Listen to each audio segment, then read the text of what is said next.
A roller coaster? Well, we do have a lot of fun. Maybe we should stay together. An emotional roller coaster? Surprising. What's not surprising? How much you could save by switching to Geico. I just need a little me time. Geico. 15 minutes could save you 15% or more. When you're hiring, you don't want to waste time sorting through dozens of irrelevant resumes. You want an efficient way to get to a short list of qualified candidates. That's why you need Indeed.com. Post a job in minutes. Set up screener questions based on your job requirements. Then zero in on qualified candidates using an intuitive online dashboard. Discover why 3 million businesses use Indeed for hiring. Post a job today at Indeed.com/hire. Search for greatness. Search Indeed. Do you want your basement to be dry most of the time? If so, Permaseal is not the company for you. At Permaseal, we believe your basement should be dry all the time, no matter how hard it rains. Hi, I'm Roy Spencer, president of Permaseal. I hear story after story of homeowners who say their basement only leaks when it rains. Well, you don't worry about your living room or bedroom getting wet when it rains, and you should feel the same way about your basement. Just call 800-421-SEAL. We offer a free estimate, no haggle pricing, and a price assurance guarantee, so you can rest assured that you're getting the best value. Your basement is already dry most of the time, but if you want your basement dry all the time, you know who to call. 800-421-SEAL. Permaseal has earned an A+ rating from the BBB and has received their 2016 Torch Award for Marketplace Ethics. That's 800-421-SEAL or visit Permaseal.net. Known best for being better, Permaseal. There's no question you need omega-3s. But which form should you take? Fish oil or krill oil? Scientists have debated this for years. Luckily, there's a new solution to satisfy everyone. It's called Krill Omega 50 Plus. It combines ultra-pure fish oil and joint-soothing krill oil together in just one tiny pill. It's so powerful, it can promote the health of your heart and your arteries. And if that wasn't enough, it can also boost your joint comfort in just days. We're so sure Krill Omega 50 Plus will work for you. We'll even send you a free bottle to put to the test. The debate is over. It's not fish oil or krill oil. It's both. And now it's free. Just pay $4.95 for shipping and claim your free bottle. Call now. 1-800-780-1392. 1-800-780-1392. That's 1-800-780-1392.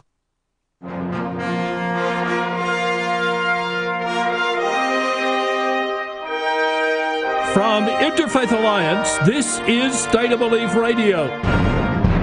I'm your host, Reverend Welton Gaddy, broadcasting this week from the studios of WABE in Atlanta, Georgia.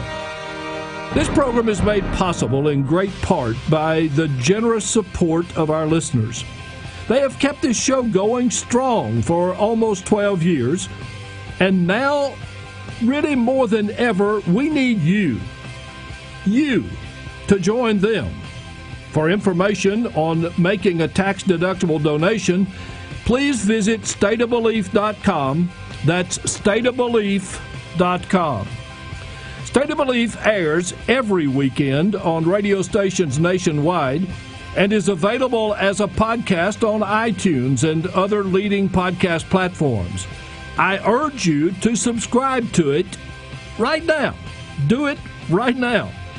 Now, here's what's coming up this week on State of Belief Radio. Our Iowa community, as well as the national LGBT community, lost someone very dear to us, Donna Redwing. And Donna, you made my life better. I was 14 years old the first time somebody called me a dyke. My parents skipped award ceremonies for awards I won and did not come to my swearing in at the Iowa State Capitol. Things have come a long way, but there is so much more work to do. And Donna, I promise you, I will keep doing it and I will empower others to do the same. In your memory, we will work for employment non-discrimination in all 50 states, healthcare equity for LGBTQ folks. We will work to end the homelessness faced by so many LGBTQ kids, particularly trans kids, equitable treatment in the justice system, and so much more. and I will remember how you engaged even those who sought to hurt you with love. We'll miss you, Donna. Thank you for standing so strong and for letting people like me stand on your shoulders. Donna Redwing left us this week after a valiant battle with cancer, and later in the show, we'll remember this remarkable woman and celebrate a remarkable life. People have been saying that I stopped believing in hell. I heard a voice say, everyone's already saved. No, you can't just rewrite the Bible. I'm not rewriting anything, I'm just rereading it. You speak the word of God in this church. That God loves us all! When a popular mega church pastor in Tulsa, Oklahoma, comes to believe there is no hell, what happens when he starts preaching that message? That's just part of the story of Bishop Carlton Pearson, which is told in the new Netflix documentary Come Sunday. Later in the show, we'll bring you a conversation between Carlton and Interfaith Alliance President Rabbi Jack Moline. But first... Once upon a time, the oceans of our planet were beautifully clean. Not anymore. 8 million metric tons of plastic trash enters the sea from land every year. First celebrated in 1970, Earth Day events are taking place this year on April 22nd in more than 193 countries. Responsible for coordinating all this across the globe is the Earth Day Network, and I'm very pleased to welcome Network President Kathleen Rogers to State of Belief Radio. Kathleen, thanks for being with us today. Thank you for having me. I know there's a specific theme for this year's Earth Day. Tell us about it, please.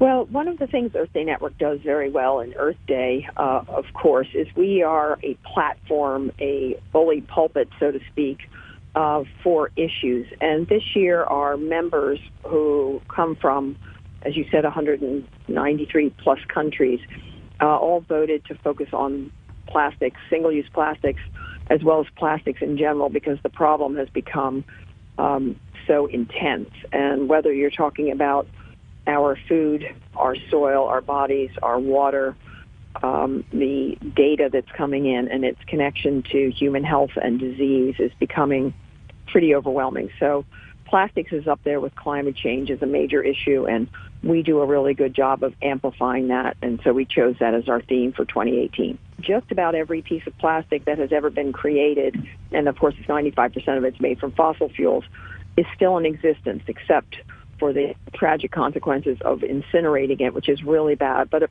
the vast majority of it, probably close to 100%, still exists, and it will continue to exist for hundreds of years. And as it breaks down, it has all sorts of issues, including acting like a little magnet, which means it absorbs or attaches other chemicals to it, which then, as we digest that and drink it in our drinking water, it becomes a problem. And in addition to that, plastic breaks down in the natural environment and mimics estrogen, the human hormone, which has impacts on the sex of species in water. It's implicated very strongly in early puberty. None of these things are good for our health or our children.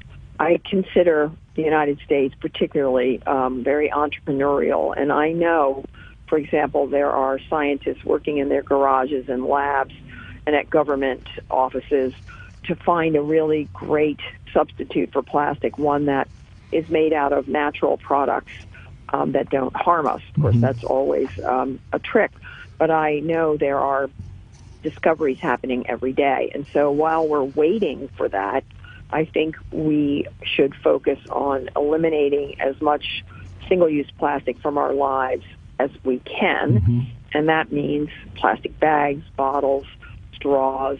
So there's something that we as individuals can do. On the other hand, I am sort of a proponent of making sure that governments and corporations who benefit enormously from producing and using plastic are responsible for what they're creating. So I don't put all of us on the hook individually for the problem. We've been sold a bill of goods. It's very convenient, easy, profess to be sanitary. And so we just have to be both watchful of the amount of plastic that we use, and we have to support governments and corporations that are doing the right thing. Mm-hmm. And there are lots of them. McDonald's in London, might have been all of England, just banned plastic straws from their facility, probably in large part because the Church of England and the Queen both got involved themselves this year and banned plastics from the Buckingham Palace and other places. So there's a huge amount of movement at the local level, at the national level. There's even an international treaty that's being dusted off and examined by lots of countries to deal with the issue of plastic. Well, in addition to the traditional one-day observance, you're also promoting the coming week as Earth Week. Talk about that for a minute. You know, sort of long ago, we went from Earth Day to Earth Week to Earth Season, and now people do Earth Day events year-round, and we support them. But the week after Earth Day, traditionally for us, has been Earth Week. And so we work both with faith-based groups. An enormous amount of work goes into K through 12 schools and universities, and we create curricula. We work with organizations, international relief organizations, to promote just education in general, and then some sort of civic engagement, because nobody can get it all done on Earth Day. We're lucky this year it's on a Sunday, so we have lots of faith-based groups and others that are getting into the act, as well as 1 billion people around the planet. But we like to keep the momentum going and focus on education for that next week. And it's been very successful for many years, and it just keeps getting bigger. So by Earth Day 2020, which is our 50th anniversary, we hope to engage at least 500 to 600 million children around the world in Climate Education Week and Earth Week that year. So we're slowly but surely making our way into every country and working with educators and seniors and everyone to just focus attention for that week to make it stick a little better than a single day. Kathleen, I have to tell you, the abundance of material that you present on your website for people of diverse religious traditions is absolutely wonderful. Thank you. How did the focus on faith-inspired activists come about, and how in the world did you pull all of that together? Well, we've been doing this a long time, and we also have created really strong bonds with faith groups around the world. And I mean around the world. And so whether it's evangelicals in the United States or the Vatican, the Pope is very fond of Earth Day, which is very nice, as well as groups like the Sikhs in India. There are 24 million Sikhs worldwide that are working on ending the use of plastics in their communities and temples, etc. So we've built this up over many years. We have found the faith community to be not just responsive to us, but in their own right, really committed to protecting the earth from a faith, religious, spiritual, moral point of view. And they're some of our best allies. I think the other thing is that we find that, you know, people love the status quo. They really hate change. I count myself among those people in a lot of parts of my life. But they trust their leaders. And so having faith leaders committed to this issue and committed to the environment and protecting creation really makes a difference to all the people who are so busy with their lives they don't make this a full-time profession like I do. And so having faith leaders really engaged, I think, turns the hearts and minds of people in those faiths towards the greater good, and also to protect their children and their families. Kathleen, some of the people that are hearing our conversation on State of Belief will not hear it until the 22nd. For those folks who may not hear it until the day or after, tell them one thing you want them to do during Earth Week, if you would. If you wanted to do one thing, I think above all, communicate with your elected officials that you care about the issues. I'm a firm believer in volunteerism. I'm committed to it. I make my kids get engaged in cleanups. But we really need to tell our legislators, I don't care if it's your most local legislator all the way to the White House, if you're going to do one thing on Earth Day, contact Congress and let them know that you care about this and that you see a tremendous economic benefit as well as a spiritual and health benefit to going green. And so taking that kind of civic action and step towards becoming a real citizen is probably the thing that I would advise people to do more than anything. And even though Earth Day is on a Sunday, most of these municipal governments, mayors, and others will have a recording system so you can leave a message or call during Earth Week when they're all going to be there. Kathleen Rogers is president of the Earth Day Network, coordinating events for April 22nd, then the entire week ahead in more than 193 countries around the globe. You can find plenty of excellent interreligious resources and a lot more information at earthday.org, and we'll link to that from stateofbelief.com. Kathleen, this is extremely helpful. Thank you very much for taking time to be with us on State of Belief Radio, and happy Earth Day. Thanks for your kind words, and I appreciate it. We've got to take a quick break, but there's lots more still to come on this week's show. We'll hear from Bishop Carlton Pearson, whose compelling story is told in the new Netflix documentary, Come Sunday. And later, a remembrance of Donna Redwing, who passed away this week at the age of 67. I'm Welton Gaddy. You're listening to State of Belief Radio, brought to you by Interfaith Alliance.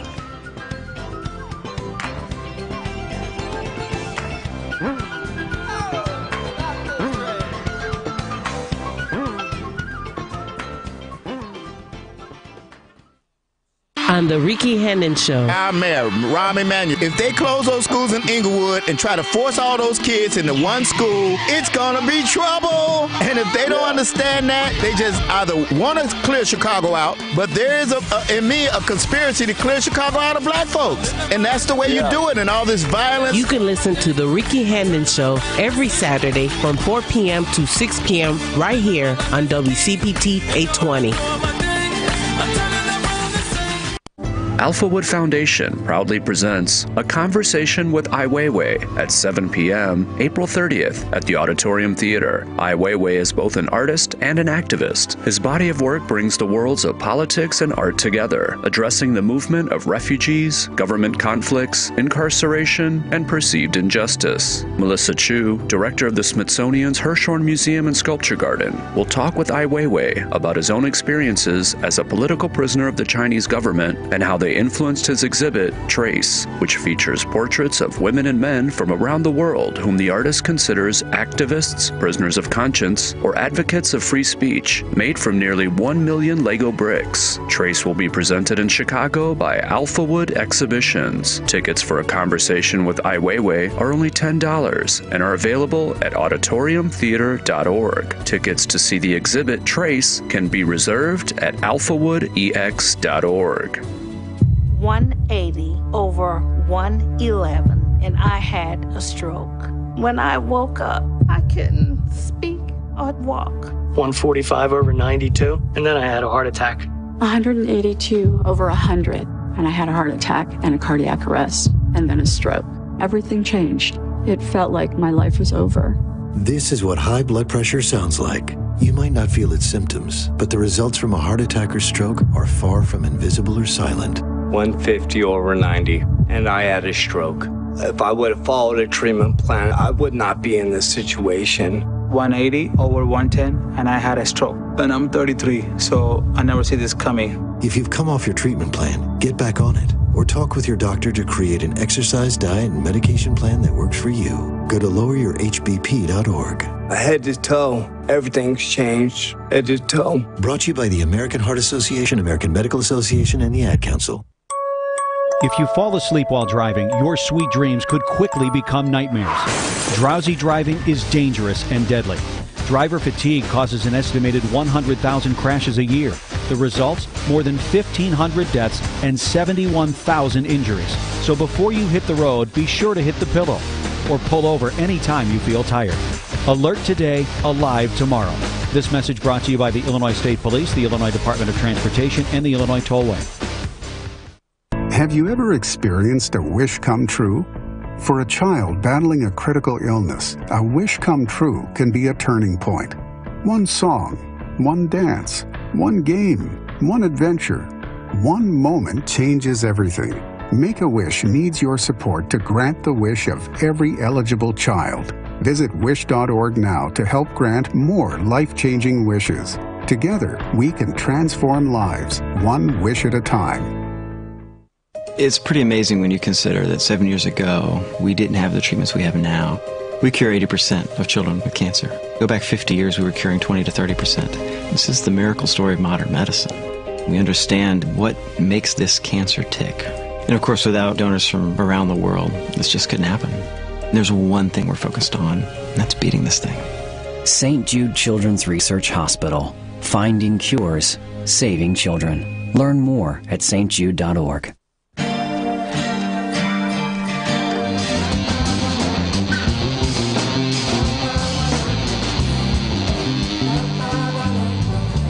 Welcome back to State of Belief Radio. I'm Welton Gaddy. Interfaith Alliance hosted a screening of the new Netflix documentary Come Sunday in Washington, D.C. earlier this month. It's the story of Alliance board member and Oklahoma faith leader Bishop Carlton Pearson. And so here's Interfaith Alliance President Jack Moline and Bishop Carlton Pearson. Let me ask you, first of all, Bishop, what did you learn about yourself from watching Chiwetel Ejiofor portray you on the big screen? I think I learned that I was suddenly angry and that I was in a lot of pain that I had denied or sort of transferred to another emotion that I thought was the anointing.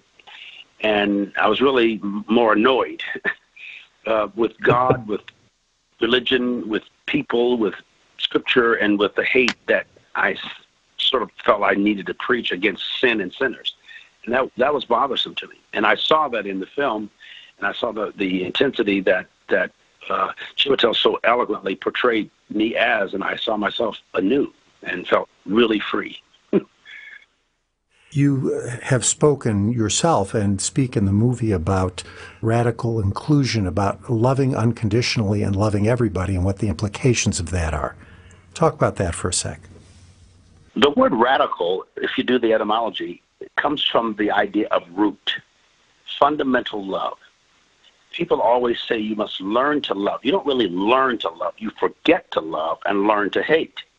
And so I saw that among people whom I knew loved me. The confusing thing about them walking away the way they did was I knew those people loved me. And how could love turn to disdain and detachment and distancing themselves? Many families go through that. It's a very painful experience. We don't understand love. There's a difference in love, though, and compassion. I noticed that many of the people who stayed had compassion, which means they related to my pain and to the pain of those I was trying to reach. Compassion, the pathos. I feel your pain. You can say you love somebody and not identify with their pain and actually leave them. And people do that all the time. Children leave their parents, husbands and wives split, and they still love, and they die loving but not liking, and they don't feel the pain they're inflicting on each other. So what I'd like to see is a correction of that we start emphasizing and even using the term compassion more than we flippantly use the word love. Many churches will have a sign out there that says, all are welcomed. And you know that's not true when you get in there because you realize you may be welcome, but you're not wanted. We find those at family reunions. Everybody's welcome to come, but you don't want everybody to come. And sometimes you don't want to go. We do prejudge. That's what the word prejudice is. We prejudge somebody before we had a conversation. If it's a gay person and you're judging them, you never sat down with a same-gender loving human being and had a meaningful conversation, you're going to prejudge them. An atheist, an agnostic, a Catholic, a Protestant, a Jew, a Muslim, when you have one-on-one conversations or permit and allow yourself to do that, you find something out that you would not have found out. And you can relate to them and you have empathy, compassion, not just sympathy, because they're going to or through hell. There is a story about a disciple who says to his rabbi, "Rabbi, I love you so much." And the rabbi says to him, "Do you know what hurts me?" And the student says, "I told you I loved you. Why are you asking me if I know what hurts you?" And the rabbi answered, "Because if you don't know what hurts me, you can't say you love me." Wow. It's a great lesson. I love that. Time for another break, but we'll have more of Rabbi Jack Moline's conversation with Bishop Carlton Pearson in just a few minutes, and later, remembering Donna Red Wing. If you miss any part of today's program, you can hear full episodes of State of Belief anytime on our website. You'll also find links to the topics we discussed this week, extended interviews and transcripts, and an archive of past shows, all of that at stateofbelief.com. I'm Welton Gaddy. You're listening to State of Belief Radio, Religion and Radio Done Differently.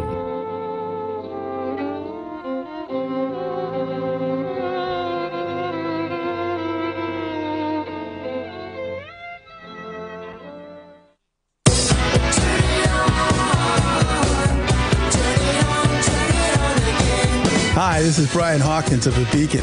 Join Lainey Kleeman and me Saturdays at 7 a.m.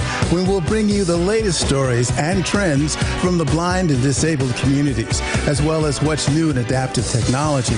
So turn on The Beacon Saturdays at 7 a.m. here on Chicago's Progressive Talk, WCPT 820 AM. Credit products are made by WebBank. Rates and terms vary based on credit history. Amazon is not a sponsor of this promotion. Other restrictions apply. See website for details. There's a million ways to get into credit card debt, but one sure way to start getting out: Avant. Avant offers access to online unsecured loans from $2,000 to $35,000 at competitive rates. And now get a $50 Amazon.com gift card after your first payment is made on time. Go to Avant.com and enter promo code 5858 when applying. AVANT.com, promo code 5858. If you are age 85 or younger, call to learn more about final expense plans from a licensed agent in the Angel Care Network. The average funeral now costs over $10,000. Are you at risk of leaving loved ones to help pay your debts? A final expense policy for seniors can pay up to $30,000 for funeral and other final expenses. You don't need a medical exam, and you can have lifetime coverage, and the policy cannot be canceled. To receive free information about final expense plans from a licensed agent in the Angel Care Network, call now. You'll also receive information about a free prescription discount card just for calling in. Agents are standing by. Call 800-488-5880, 800-488-5880, 800-488-5880. Call right now. That's 800-488-5880. Hi, I'm Joan London, and if you're worried about your parent or a loved one living alone like I was, and you want reliable senior care information, then call A Place for Mom, the nation's largest senior living referral service. You'll get free information on assisted living, Alzheimer's care, nursing homes, even important financial information. They had obviously researched every place, not just given me names. Really? Yeah. They found me a place for what she could afford, and it was magnificent. We're now very confident that she's safe, and they just helped every step of the way, and I can't thank them enough. So if you're struggling to find reliable senior living information, call A Place for Mom. This is a free service, and you can trust them to help you.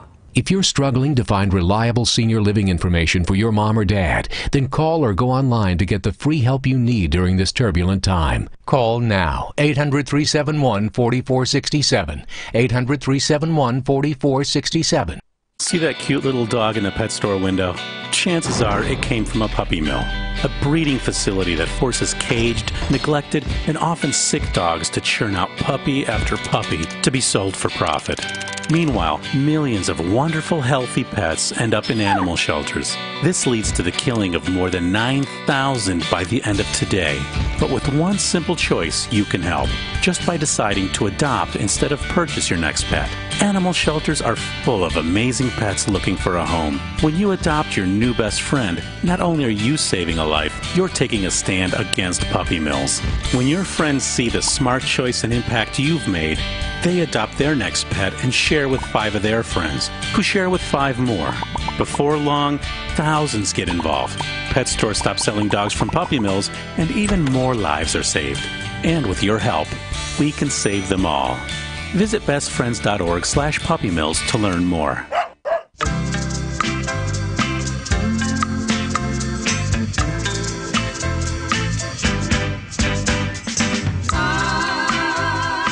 Welcome back to State of Belief Radio. I'm Welton Gaddy.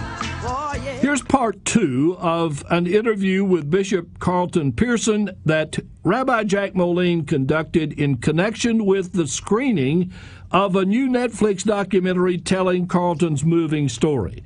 The film's title is Come Sunday. So the origin of your separation from your Pentecostalism was your decision that God had revealed to you that there really is no such place as hell. Well, it really initiates from the universal law of sowing and reaping. As long as the earth remains sowing, there'll be seed to harvest and sowing.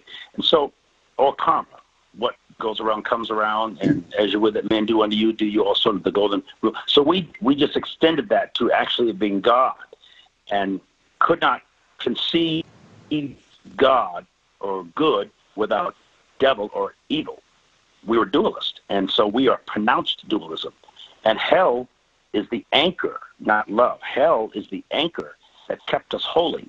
The Bible says, follow peace with all men and holiness, without which no man shall see the Lord. Or God says, be thou holy as I am holy. Well, we know we're never going to be as holy as God. And we go through all kinds of rituals and moral standards and rites and libations and baptisms to try to make ourselves measure up to the quote-unquote holiness of a holy God.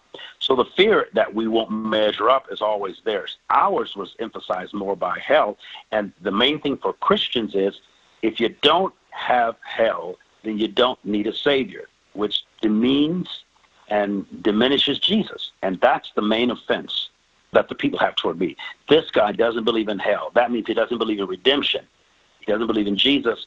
He doesn't believe in the cross, Calvary, the blood, atonement. So it goes a long, long way, and it's a big slap in the face of several thousand years of entrenched indoctrination. Holiness, people don't believe in holiness without hell. I want to ask you one last question before we let you go, and it has to do with the great value that we have in including you as a leader in Interfaith Alliance, Bishop. What is the healing power of religion that we need to tap into, particularly in the world we're living in right now? Religion gives people hope, even if it's for some a fake or false or a feeble hope. Without hope, we're given to ultimate despair. In my opinion, the number one positive contribution of any religion is that it gives its adherents some sense of happy anticipation of good or happy anticipation of God.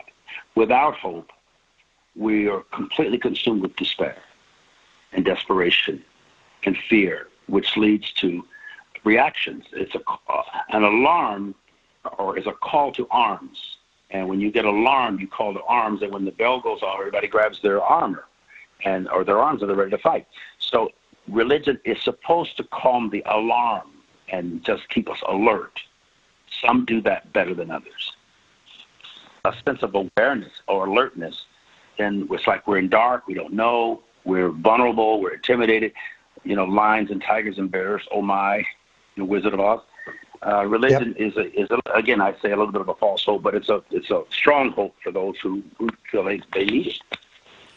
Bishop Carlton Pearson, I want to thank you for taking this time with us. I want to encourage everybody who's listening not only to see Come Sunday on Netflix, but after you've finished listening to State of Belief, to switch over to This American Life, where they are replaying the episode called Heretic, which began this process for publicizing and expanding the message of the extraordinary story of Bishop Carlton Pearson. Thanks for being with us. Pleasure, Rabbi. Thank you so much. You're a kind man. I respect you. I love your heart. I love your integrity. I love your passion for good. Glad to be associated. I hope that all makes it onto the show. Get better. Thanks. My thanks to Interfaith Alliance President and State of Belief Radio Special Correspondent Jack Moline for that interview with Alliance board member Bishop Carlton Pearson. The film telling his story, titled Come Sunday, is available on Netflix. I will take another short break now and come back to pay tribute to Donna Redwing in just a couple of minutes. I'm Welton Gaddy. You're listening to State of Belief Radio, brought to you by Interfaith Alliance.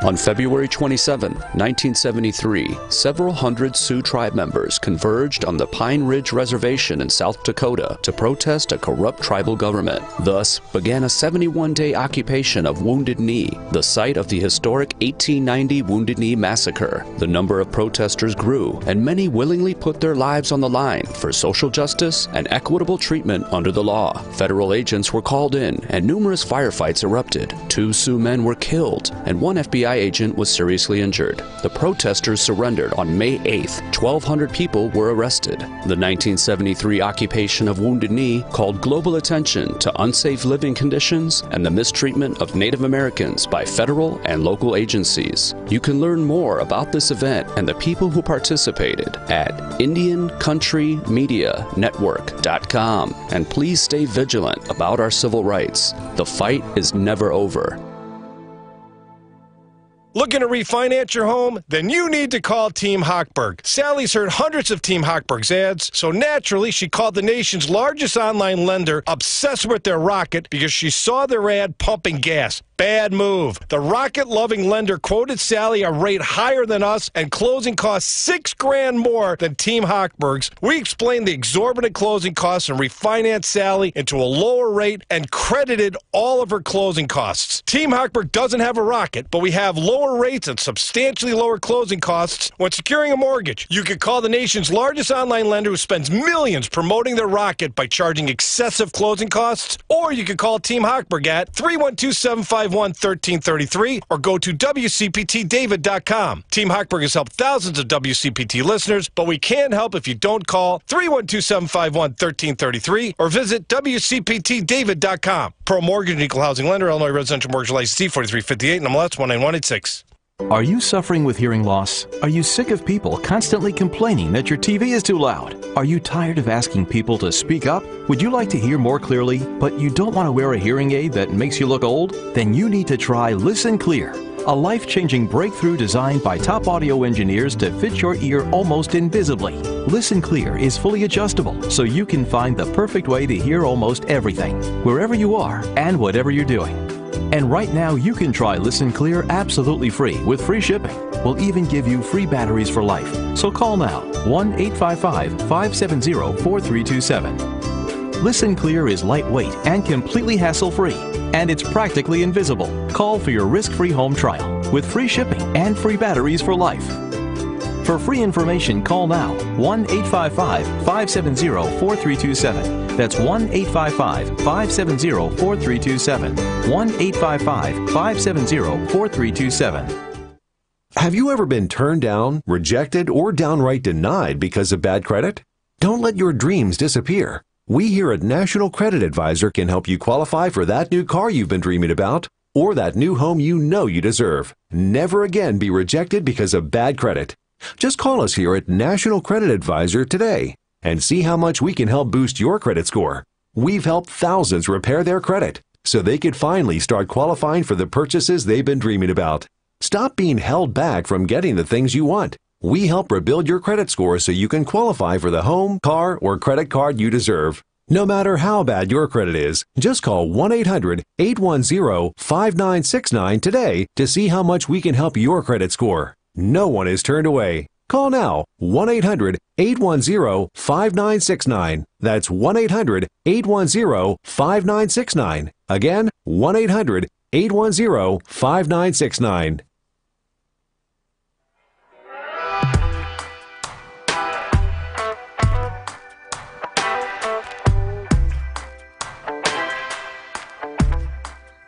Welcome back to State of Belief Radio. I'm Welton Gaddy. Over the past years, if there was an issue that was hurting people, it was hard to keep activist and organizer Donna Red Wing from getting involved.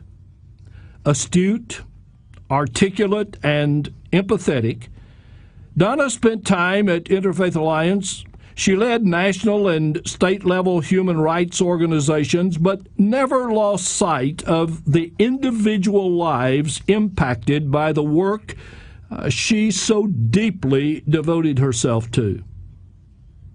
It was cancer that cruelly took Donna from us this past week.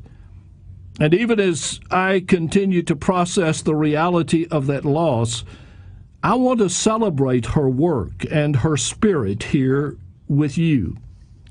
Donna Redwing was a controversial figure who demanded change and progress and inclusivity.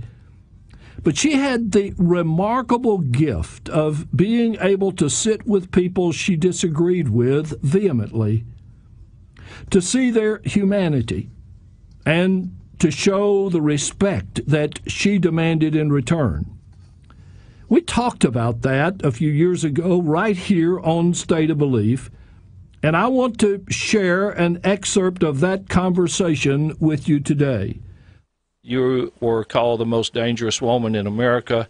I know you're proud of that. I'm proud of you for them calling you that. Tell our listeners how that label came about. Sure. There was a wonderful writer. His name was Rob Borsellino, and he covered a lot of the political and cultural things that went on in Iowa, especially during caucus season. And he was doing a piece on LGBT persons working on presidential campaigns. And this was back in the early 2000s, and I was Howard Dean's liaison to the LGBT community. And so he kind of honed in on me and made some phone calls. And when he called, I believe he called someone at the Christian Coalition, that's what they said about me. And as he dug a little deeper, though, it wasn't because I'm a mean, nasty, awful person. What he heard was that that was dangerous because people liked me. One of the people said if I were their neighbor, they know that I would, feed their dog and make sure their plants got watered. I was that kind of a person, and that's what made me dangerous. And I think there's a real lesson there. When the faces and voices and stories of LGBT people get seen and heard, and we're your neighbor and your friend and your daughter and the person you like most at work, that's really dangerous to them in the culture war, because how can they then work against us? Mm-hmm. What drew you to become involved in the Alliance enough to want to work in that agency?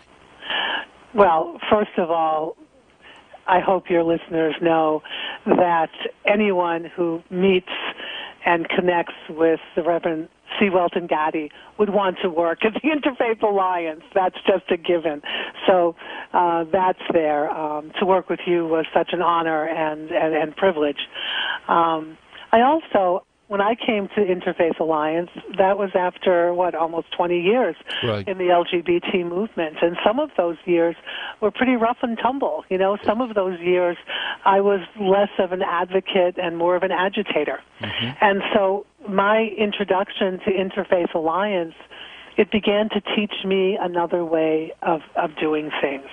And the whole concept of civility and civil dialogue, the idea that we can meet people where they are, that we can disagree without being disagreeable. I think you'll remember the time Martin Marty had his live public radio conversation, mm-hmm. and it was LGBT advocates and those who worked against us. It was pro-life and pro-choice people.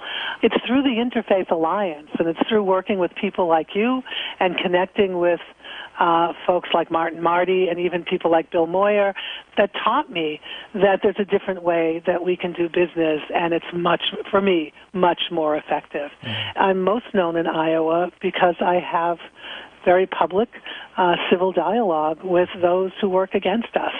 And in this country, in this time, I think people are so hungry for that. Mm-hmm. So I credit the Interfaith Alliance with Did you know you can listen to WCPT stream via their website, TuneIn Radio, iTunes, and Windows Media? Click the Listen Live tab at WCPT820.com.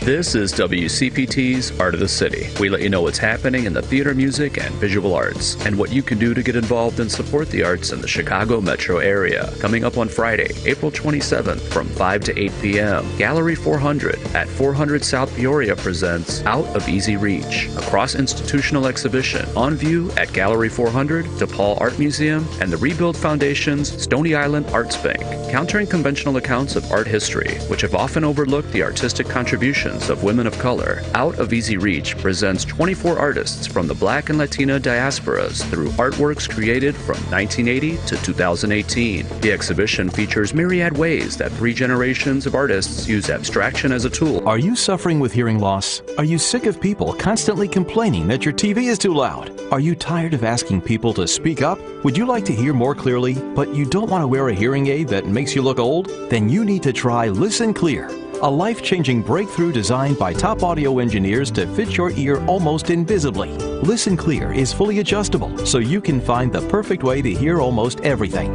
wherever you are and whatever you're doing.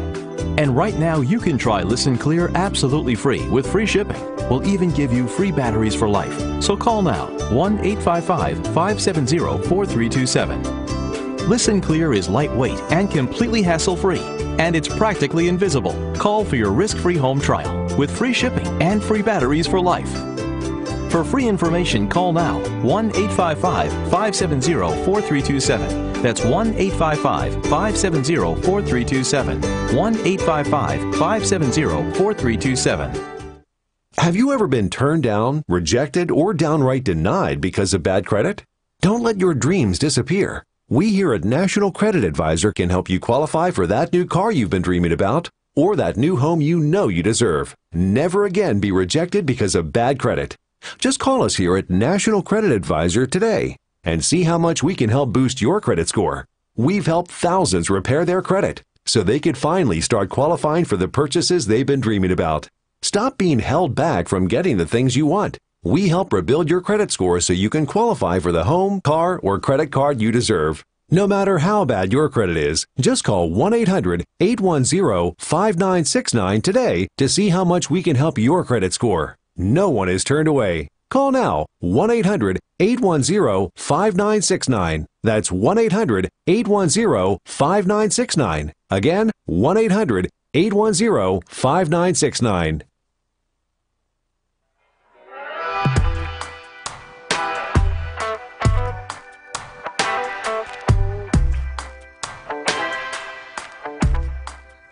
Welcome back to State of Belief Radio. I'm Welton Gaddy. Over the past years, if there was an issue that was hurting people, it was hard to keep activist and organizer Donna Red Wing from getting involved. Astute, articulate, and empathetic, Donna spent time at Interfaith Alliance. She led national and state-level human rights organizations, but never lost sight of the individual lives impacted by the work she so deeply devoted herself to. It was cancer that cruelly took Donna from us this past week. And even as I continue to process the reality of that loss, I want to celebrate her work and her spirit here with you. Donna Red Wing was a controversial figure who demanded change and progress and inclusivity. But she had the remarkable gift of being able to sit with people she disagreed with vehemently, to see their humanity, and to show the respect that she demanded in return.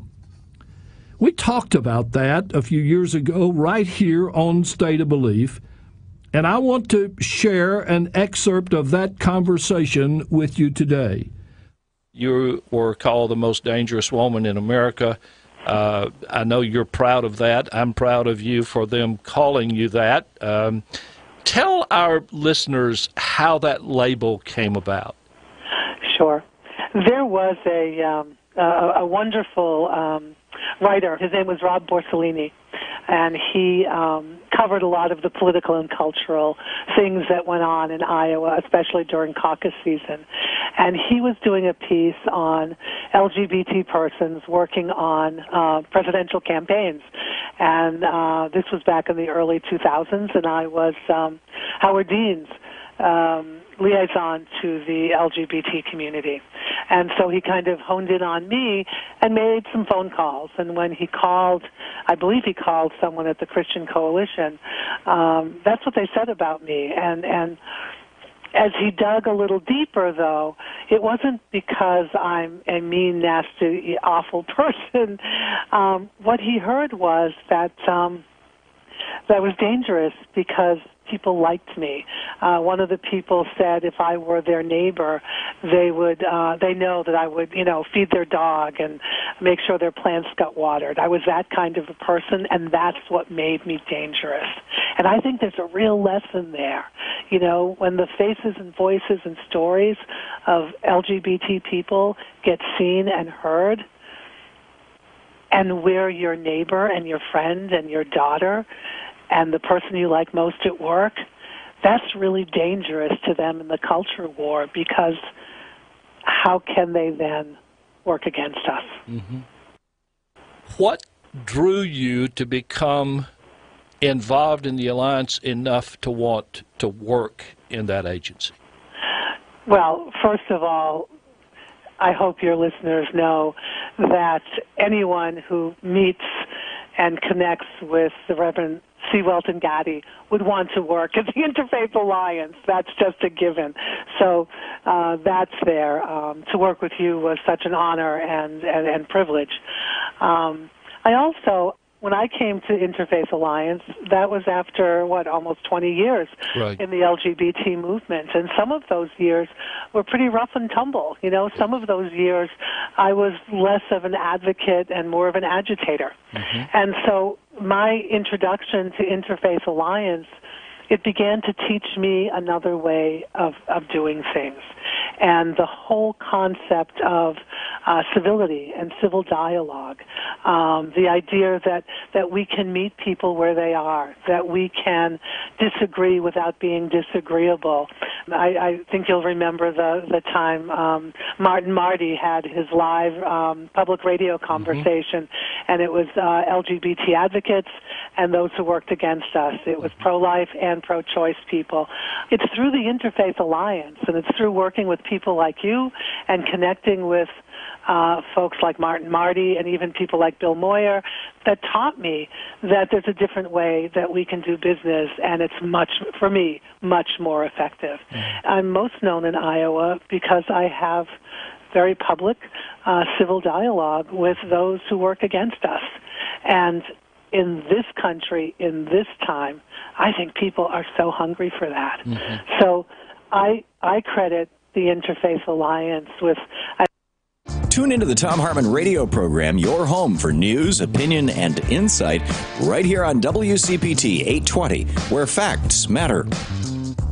This is WCPT's Art of the City. We let you know what's happening in the theater, music, and visual arts, and what you can do to get involved and support the arts in the Chicago metro area. Coming up on Friday, April 27th from 5 to 8 p.m., Gallery 400 at 400 South Peoria presents Out of Easy Reach, a cross-institutional exhibition on view at Gallery 400, DePaul Art Museum, and the Rebuild Foundation's Stony Island Arts Bank, countering conventional accounts of art history, which have often overlooked the artistic contributions of women of color. Out of Easy Reach presents 24 artists from the Black and Latina diasporas through artworks created from 1980 to 2018. The exhibition features myriad ways that 3 generations of artists use abstraction as a tool to explore both personal and universal histories, with an emphasis on mapping, migration, archives, landscape, vernacular culture, language, and the body. For more information, go to gallery400.uic.edu. Of course, I want our kids to eat fresh, healthy foods all the time. But we don't have a supermarket nearby, so it's a challenge. I wish we were closer to good health care because of our son's asthma. Frankly, it's scary at times. I'd love for our family to live in a nice house, near a great school, but... But none of these resources exist in our neighborhood. Many variables can shape the outcome of children's lives, like the zip code where they grow up. That's because not all communities have the same opportunities, such as quality schools and housing, fresh food, and good health care. There are many ways to improve communities, so everyone has a fair chance. Regardless of zip code, you can make a difference. Join with HUD and local leaders to improve your community. Learn how at hud.gov/fairhousing. That's hud.gov/fairhousing. Fair housing, shared opportunity in every community. A public service message from HUD in partnership with the National Fair Housing Alliance. Mike, my water broke. Wait, really? I'll get the bag. Mike, hurry! Should I grab baby's first letters or counting is fun? Now is not the time. It's the best time. Research says read aloud from birth and well... Get me to the hospital right now. It's never too early to start reading to your baby. 15 minutes a day. When it comes to hiring, you don't have time to waste. You need to get to a short list of qualified candidates fast. That's why you need Indeed.com. Post a job in minutes. Set up screener questions based on your job requirements. Then zero in on qualified candidates using our intuitive online dashboard. Your time is precious. Let Indeed help you get to your short list of qualified candidates. Post a job today at Indeed.com/hire. Search for greatness. Search Indeed. The biggest flooring event of the year is here. Lumber Liquidators' 15th annual April sale. Every floor in stock is on sale. Now's your chance to get pre-finished hardwood up to 40% off. Water-resistant laminate up to 33% off. Worry-proof your home with waterproof floors as low as 39 cents. Get special clearance deals at your local store while supplies last. Plus special financing and professional installation. Don't miss it. The 15th annual April. You're listening to Chicago's only independent progressive talk station. 820 AM WCPT Willow Springs and 92.5 WCPT Willow Springs and 92.5 WCPT FM DeKalb, Chicago's Progressive Talk. The following program, The Family Meeting, is sponsored by Polaris Insurance Agency and Eric Grant, and to the extent of their guest. The views and opinions expressed therein do not necessarily... This is Miss Lady B, La Boricua. Now it's time for the Family Meeting News. Here are news highlights from the family meeting. Police in New York City are searching for a subway commuter who attacked a fellow subway rider on Friday. The suspect, a black man, was wearing a red Make America Great Again cap and a red Make America Great Again t-shirt at the time of the attack, police said. According to the police, the Trump supporter got into a verbal argument with a fellow rider before punching him in the head on a train as it approached the Union Square station in Manhattan. He then followed the victim, described by police as a 24-year-old Hispanic man, off the train and shoved him onto the tracks. The victim suffered cuts on his head and was treated at an area hospital. At least 4 people were killed and several others were injured early Sunday when a gunman opened fire at a Waffle House in Nashville, Tennessee, police said. The alleged gunman, Travis Ranking, 29, from Morton, Illinois, began shooting at patrons around 3:25 a.m. Sunday before fleeing the scene on foot naked, wearing only a green jacket. Authorities had initially said Ryan King was a person of interest, but later said he was identified as the suspect. A person at the restaurant wrestled away the alleged shooter's rifle. And finally, Betsy DeVos's Education Department Office for Civil Rights has begun dismissing hundreds of civil rights complaints under a new protocol that allows investigators to disregard cases that are part of serial filings or that they consider burdensome to the office. Department officials said the new policy targeted advocates who flooded the office with thousands of complaints for similar violations, jamming its investigations pipeline with cases that could be resolved without exhausting staff and resources.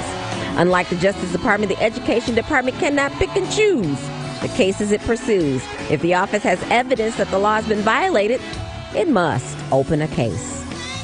Visit our webpage, tfmradioshow.com, and be sure to go and like our Facebook page, The Family Meeting. You can also follow us on Twitter at TFM Radio Show and subscribe to our YouTube channel, The Family Meeting Radio Show, where you can see us live streaming this broadcast right now.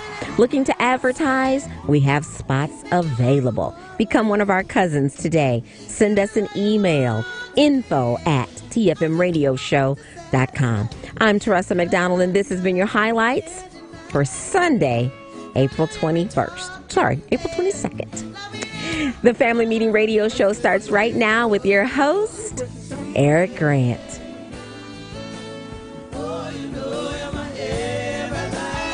Polaris is introducing a way for you to get empowering financial advice. Save and plan. If you are like a lot of people, you'd like to work with a financial planner, but don't know if you earn or have enough to invest. Save and Plan will allow us to work with nearly anyone from young professionals to retirees looking to travel the world. Save and Plan is simple. Just sign up to save on a systematic monthly basis, directly from your account, and gain access to a planner and our planning services. Once you sign up, Polaris gives you a customized financial plan, a real person to speak with, and information to help you make good financial decisions. Your dedicated planner is just an email or phone call away. Save and Plan offers empowering advice for everyone. Visit us at polarisadvice.com. Call us today at 312-951-2606 or email us at polarisadvice.com. That's 312-951-2606 or email us at polarisadvice.com. Save and Plan, empowering advice for everyone. Securities, insurance, and advisory services offered through FSC Securities Corporation. Member FINRA. SIPC. Insurance services offered through Polaris Insurance Agency, Inc., which is not affiliated with FSC Securities Corporation. The name of my business is Mrs. Indecent Exposure. We are an intimate aromatherapy, massage, bath, and body shop. We have the best aromatherapy, bath, and skincare products available. You can find us in Chicago and on the World Wide Web. We're located at 6916 West North Avenue in Chicago, 3 blocks east of Harlem Avenue. 773-417-3223. Mrs. Indecent Exposure, MRSNDEXPO.com.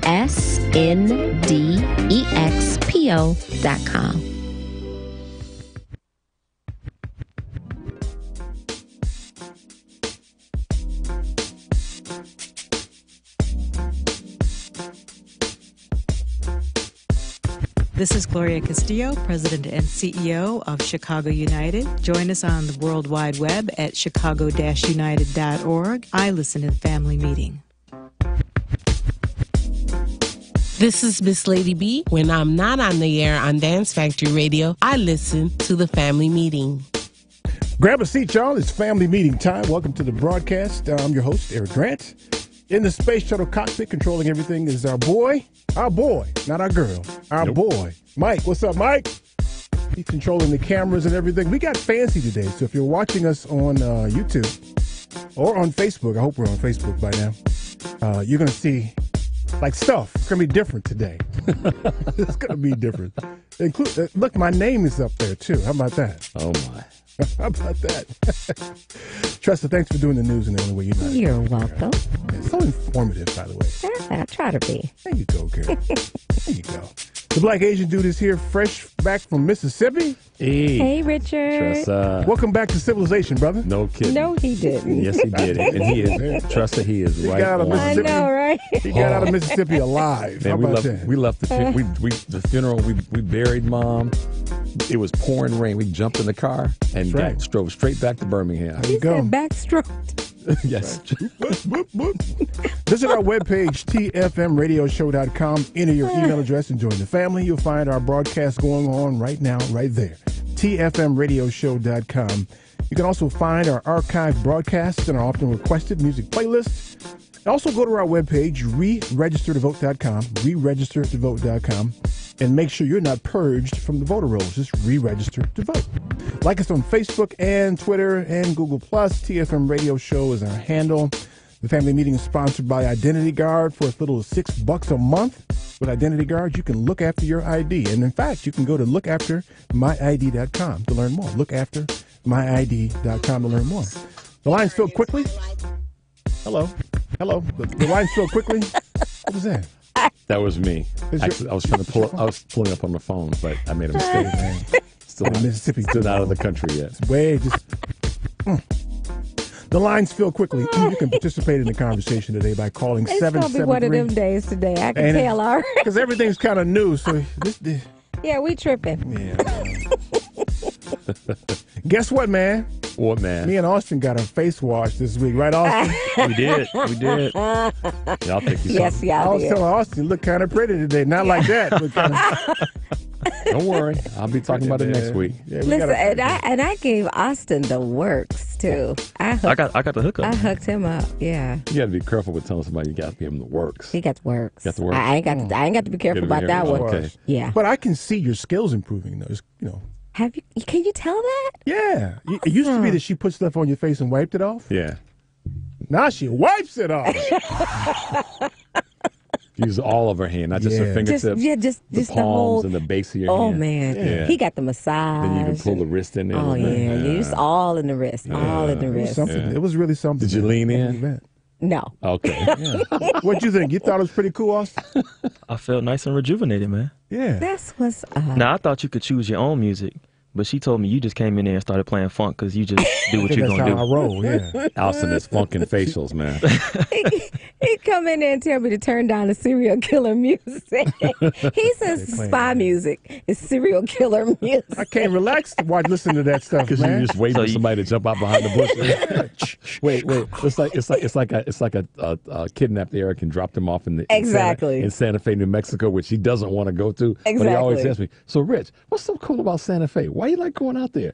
Because he doesn't like that whole. Ain't no black folks there. I like 2%. Black folks tend to go. I want to go there. Hot 2%. It's not bad. But ain't no black folks. There's a reason. No, actually, I'm gonna take you out there. We're gonna go. I bet you think you're gonna take me out there. I bet you think that. Go ahead and boss. Got your face What you washed, boss. Yeah, I So got my yeah, face washed. and you're not. And you can see it up close today on the little camera thing today. Oh, that's a good thing. Yeah, you can got pick all it the up. razor bumps out of there, huh? I only had 2. That's all. That's all. And So- that was the terror moment of the visit. Wait, Richard. What happened? Wait. Uh-oh. So, I've been doing Eric's face all this time, right? So, and I've always commented on how wonderful his skin, especially He's you looking for problems, expect, with someone who has a beard, you expect there to be some sort of something going on. And I was always amazed that there was never anything there. But now I'm doing his face. Yes. All of a sudden, you ran to All of a sudden, I said, you hit a barnacle. Wait, you hit a barnacle? I said, "Oh, Eric." I said, "Is that?" Yeah. I said, "I think I found something today." Got this big ass knife, right? I don't have a knife. A machete. Right. It wasn't a big knife. carving knife, and she Right. jabbed it into my face. You know what? Blood shot across the room, and then you knew you were. And you knew there was a serial killer in You're there. supposed to tell somebody before you stab them or something. And then he You're supposed says, to tell "Is somebody. this supposed to be painful?" I didn't sign up for pain today. All I did was pluck 2 hairs. So the for real. the ingrown hair had a hook in it. No, it wasn't even totally ingrown. It was just kind of it was going around. debating if it was gonna go back So in. 2 little hairs plucking, and he over there whining. Is this supposed to hurt? That's traumatic. Somebody stick you with a butcher knife. I didn't stick it. I took a pair of tweezers. It felt like a damn butcher knife. You hear this? Mm-hmm. That, baby. You can't in one breath say, "I want you to relax," and then stick somebody with a butcher knife. I didn't stick you with a butcher knife. It was a pair of tweezers. Same difference, man. You break the skin, it's the same difference. Okay. So if the hair, was it more traumatic for the hair coming out? I needed to go get counseling immediately following that. Tressa, was You it like see what I had to deal with him. was he revisiting like Psycho or I something? don't know what was going on with that dude, but he was like, "This is painful." Last time it wasn't like that, man. You just put it on, wiped it off. This time you jabbing with butcher knife. She got to throw you off. And then he said, "You was just waiting on that word. You just couldn't wait to find something." She was hunting. Turning that bright spotlight on my face, looking for something. I'm gonna find something today. But Austin, you were good, man. I was great, man. Thank you, Austin. Cool. I found out she got to put me on a plan now. Hey. She sucked you in. I ain't paying for the next one, man. On you next. I do appreciate the first one, though. I appreciate it. Okay, it's just because you're my man. That's what treats are all about. That's right. Yeah, graduation gift of sorts. How kind of you. Yeah, thank you for that. You're welcome, buddy. Wonderful. Yeah. Anywho. So I got 2 things that are on my mind driving in today. I was listening and watching this morning, and then listening on the way in to those who support the imbecile in the White House. Mm-hmm. And I don't really, I don't really. It's no use in talking about it. Don't want to lose your intellect. I always tell my children, one of the things, and this is my moniker, is it's almost never about what happens. It's almost always about what you do about what happens. Mm-hmm. He's something that happened. Last year, year before last, I was involved in some real estate transactions, and the long and short of it is I got duped. This was a guy, and those who went to Howard with me, they know who this guy is, so I'm not going to name names. But they know who he is. He was a known shyster. Just, working his way around and stealing and carrying on. And when I ran across him again, I was interested in doing some real estate. He had experience in real estate. And I said to myself, okay, well, he's married now. He's got a child. Maybe things have changed. Yeah, he seemed the whole pace of his conversation. Shysters speak quickly. His whole pace was changed. I thought, okay, let me go ahead and give it a shot. But I tried to put in place certain things that would protect me in case my judgment was incorrect. All he did was work harder to get around it. He just had to do extra work to get around it. So I had to, with hat in hand, solicit help from my parents and other people, which is embarrassing as hell for a 50-year-old man to have to go do that. Because I got duped. I'm willing to admit that I got duped, right? Dude took me for bad. He beat me, all right? I need some help, right? The people who support that imbecile can't admit it. Can't admit that they got duped. Either that or they don't know. No. Which is even worse. Yeah, that is even worse. Well, okay, Eric, normally I would be the one to try to find favor. You always back me down. No, man. No. They know. What do you get, an English accent or something there? They. Cheerio. No. No. They know what the hell they did and what they are not doing. I don't know, because the way they obfuscate on television, I came with you. The way they obfuscate on television and act like what's going on ain't going on. For the people on television, yeah, they know. Okay. But some of these snagger-tooth hillbillies who were running around saying that the deficit's about to grow because of Obama. Yeah. Yeah, that's just silly. That's stupid. That's just silly. Yeah. Well, my uncle. Yeah. Did you know that this country is set this month alone to borrow $300 billion just to make up for what and the culprits are running for the hills. They're leaving Congress. Yeah, we have to borrow because of the tax cut. It's stupidity and it's ignorance. If we want to give that the two groups, the ones that I think we're way past stupidity. And ignorance. No, trust me. I guess what I'm saying. I would say there's another word that we haven't conjured up yet. We ain't come up with this one yet. We're past. Okay, we're past that. Yeah. Well, either way, it's in the vein of stupid. It is, but it's a different level of stupid. Yeah, it's a whole. You should really wear a helmet every day so you don't injure yourself. Kind of stupid. One of them you kind of born with. The other one is a choice. We know this, right? So I'd say that the people who are there's two groups. The two groups you mentioned, Eric. The ones that they know what's going on, they just don't have the capacity to go, we messed up, and then the ones who don't know, or they're benefiting from the stupidity. Right. So the ones who don't know, let's say that there's truly that group.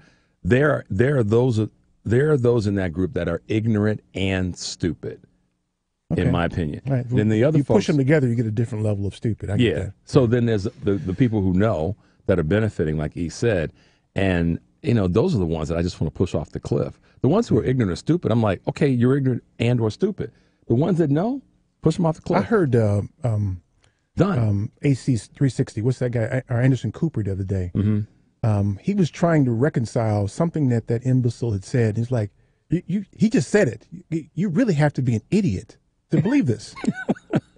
It's funny to watch Anderson because he tries to be balanced, but every now and again, I think his mama taps him on the shoulder. When he said that some Trump guy came on television and he said, "Well, you'd say he was right if he jumped up on a desk and took a dump." On television. I do think his mother sometimes taps him on the shoulder. It's like, I raised you better than that. But you have those. You still have these Trump. I don't even want to call them surrogates anymore. They're like conjoined groups of people that have been meshed. We're working too hard, y'all. We're working too hard to try to frame these people. I was driving down the road the other day. I agree. And I said, my brain was starting to hurt. I'm taking a page out of Eric's book. I ain't giving them no more slack. They're dumb. They're stupid. They're racist. They're sexist. They're misogynistic. End of story. That's who they are. I ain't giving them any more cover. For 'em, right. I ain't got nothing. And that's why I kind of have disdain for even speaking. And I've been taking that lesson from E. I'm like, you know what? Why is everybody? I was listening to somebody. It may have been Tom Hartman. I was listening to somebody on the radio, and they were like, "Can you just just getting all wound up about it?" And I yelled at the radio in the car, and I said, "Because of these 5 things. That's all it is. Just put them over there, push them over the cliff." Right, they're the blooming idiots. And some of them are on the right, Tressa. Some of them in the middle, and some of them on the left.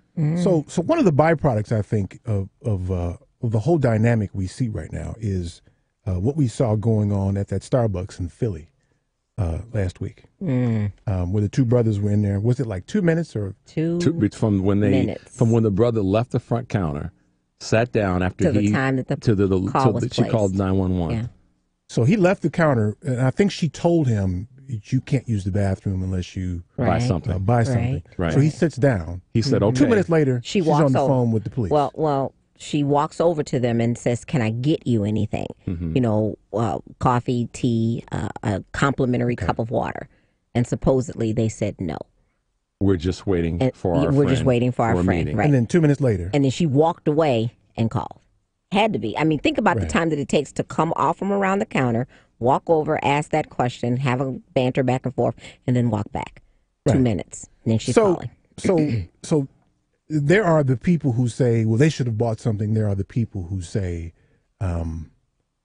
that's unfair. People on both sides of the argument. Okay, all that kerfuffle happens. We could talk about the details, but here again, it's almost never about what happens. It's about what you do about it. Right. And so Starbucks, in all fairness, they're closing the stores at some point, I think this week, for an hour or whatever to give training. But you can't train people not to be that way. No. There's no training that you can do. You can tell them, listen, you can feel that way, but don't do that. And if you do, here's the repercussions. Right. But you can't train them not to be that person. You can expose them to something different and hope that they might grab on. Maybe they might find a way to alter their behavior. But likely not. Because society's input will teach them otherwise. Yep. So I was caught up in okay, what do you do next? So I've seen people on social media who were deciding to boycott Starbucks. What good is that going to do? Like you expect to shut them down? You expect them to see some sort of a significant financial impact?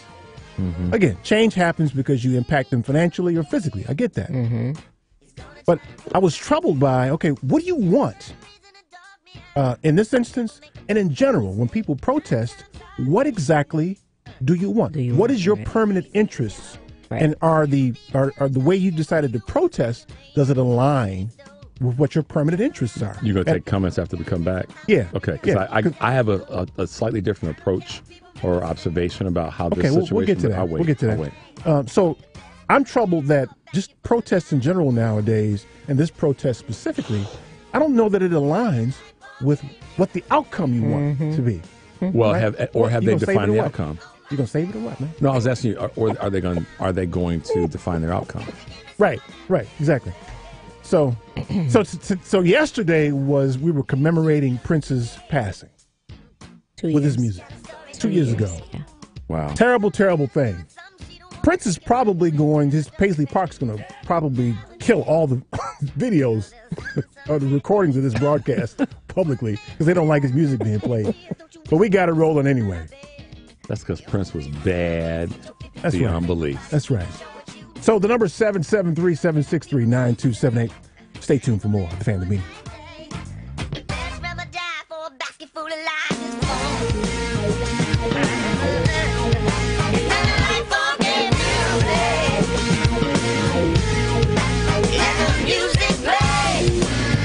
This is David Martzall with the Center for Economic Progress, economicprogress.org. Keep listening to the Family Meeting.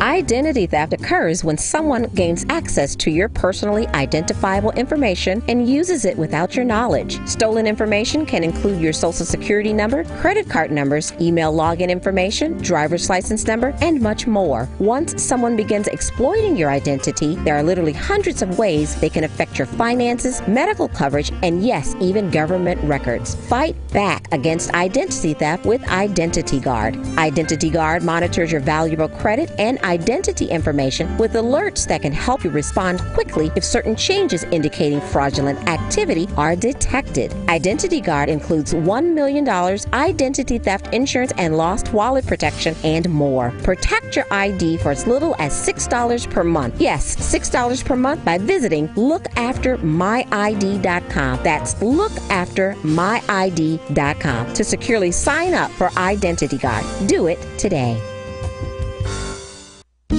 Hey Chicago, it's time for you to make a difference in a child's life. AARP Foundation Corps is looking for volunteers to help kindergarten to third graders read. You can do it.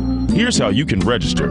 Call 877-926-8300. That's 877-926-8300. And reference AARP Foundation Experience Corps or visit www.aarp.org/eatchicago. It's time for you to help a child read.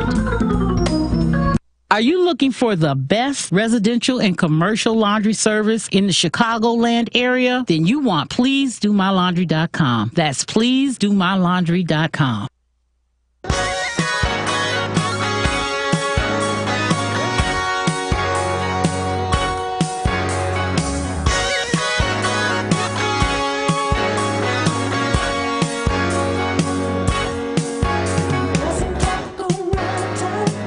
This is Attorney Gina Smith of Jami Law, JAMII Law.com. Welcome back to the family meeting. Number 773-763-9278. That goes way back there. It does. That's way back. That's like your original Prince joint right there, man. Before he started getting the bass in addition to his voice. That's when he used to bend the gender line a little bit with the or the perceived. Exactly. He didn't identify. It's like unisex or something. He had them long boots on and wear them panties. Boy wore panties in public. He was just Prince. He's wearing panties. Yeah, he was. I When remember, he had clothes on. Half the time he was naked. Yeah. I remember feeling some kind of way about who is this dude? Really? Well, and that was early. No, the boy had panties on. Early on. I mean, going back to high school, Prince was out. Let's see, I graduated in 1980. So 78, 79, when Prince was really just first out, the comparison was Michael Jackson and others. But Prince was like, okay, we haven't seen that before. So you did have a moment. And then he got past it. Exactly. Yeah, because he was throwing the jams. Then add to that he didn't really do interviews. No. And the one time that they show an interview on social media now, the first time he was on American Bandstand. Did you see that? No. Mm-hmm. Awkward as hell. Because it was like he just had stage fright, and he didn't answer the questions that what was his name? Dick Clark. Yeah. How could I forget his name? It happens. You're old. I know, right? He just froze. Bottom line. Yeah, that was Dick was really trying to ask him. interview, It was though. very awkward. He was trying to ask him questions, and Prince just froze. Yeah, he asked him at one point, "How many instruments do you play?" And he just like paused for this awkward silence. It was awkward. And then he just said lots. Yeah. Then he said lots. Then he said 1,000. Yeah, because he couldn't bring himself to the moment.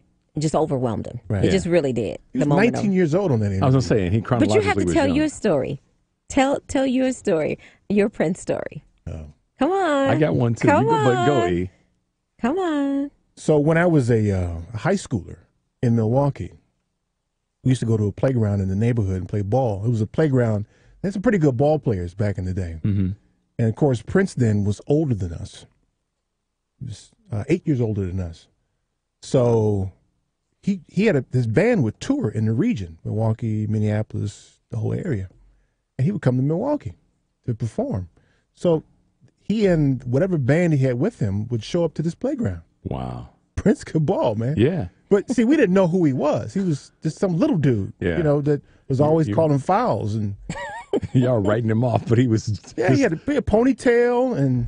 But he played ball. I know. With Prince. Yeah, that's too cool. That is How cool is that? Didn't know. No, he's a little dude. I mean, everybody thought he was like our age because he was so little. He's literally 5 feet, 5'1". He's a I don't little even think dude. he's that tall. I think it's like 4'11" or something like that. He's real He's short. a little bitty dude, man. Yeah. But he had a mad handle, though, boy. Yeah. He could ball. Yeah, that's what I heard. I never saw, but I heard the same thing. My only close playing ball with somebody that turned out to be a celebrity was with Sinbad, because he was from Benton Harbor. Right. And in the summers, we used to play up. Me and some of my boys would drive Sinbad up. could play back in the day. Yeah, he had played at game. University of Denver, I think. Yeah, he had game, and nobody knew who he was. He's tall. David, Big fella, too. Yeah, Yeah, big dude. 6'4", 6'5". Yeah. And then he goes on to be Sinbad. I was like, that's the same guy we used to play ball against. But Heck yeah.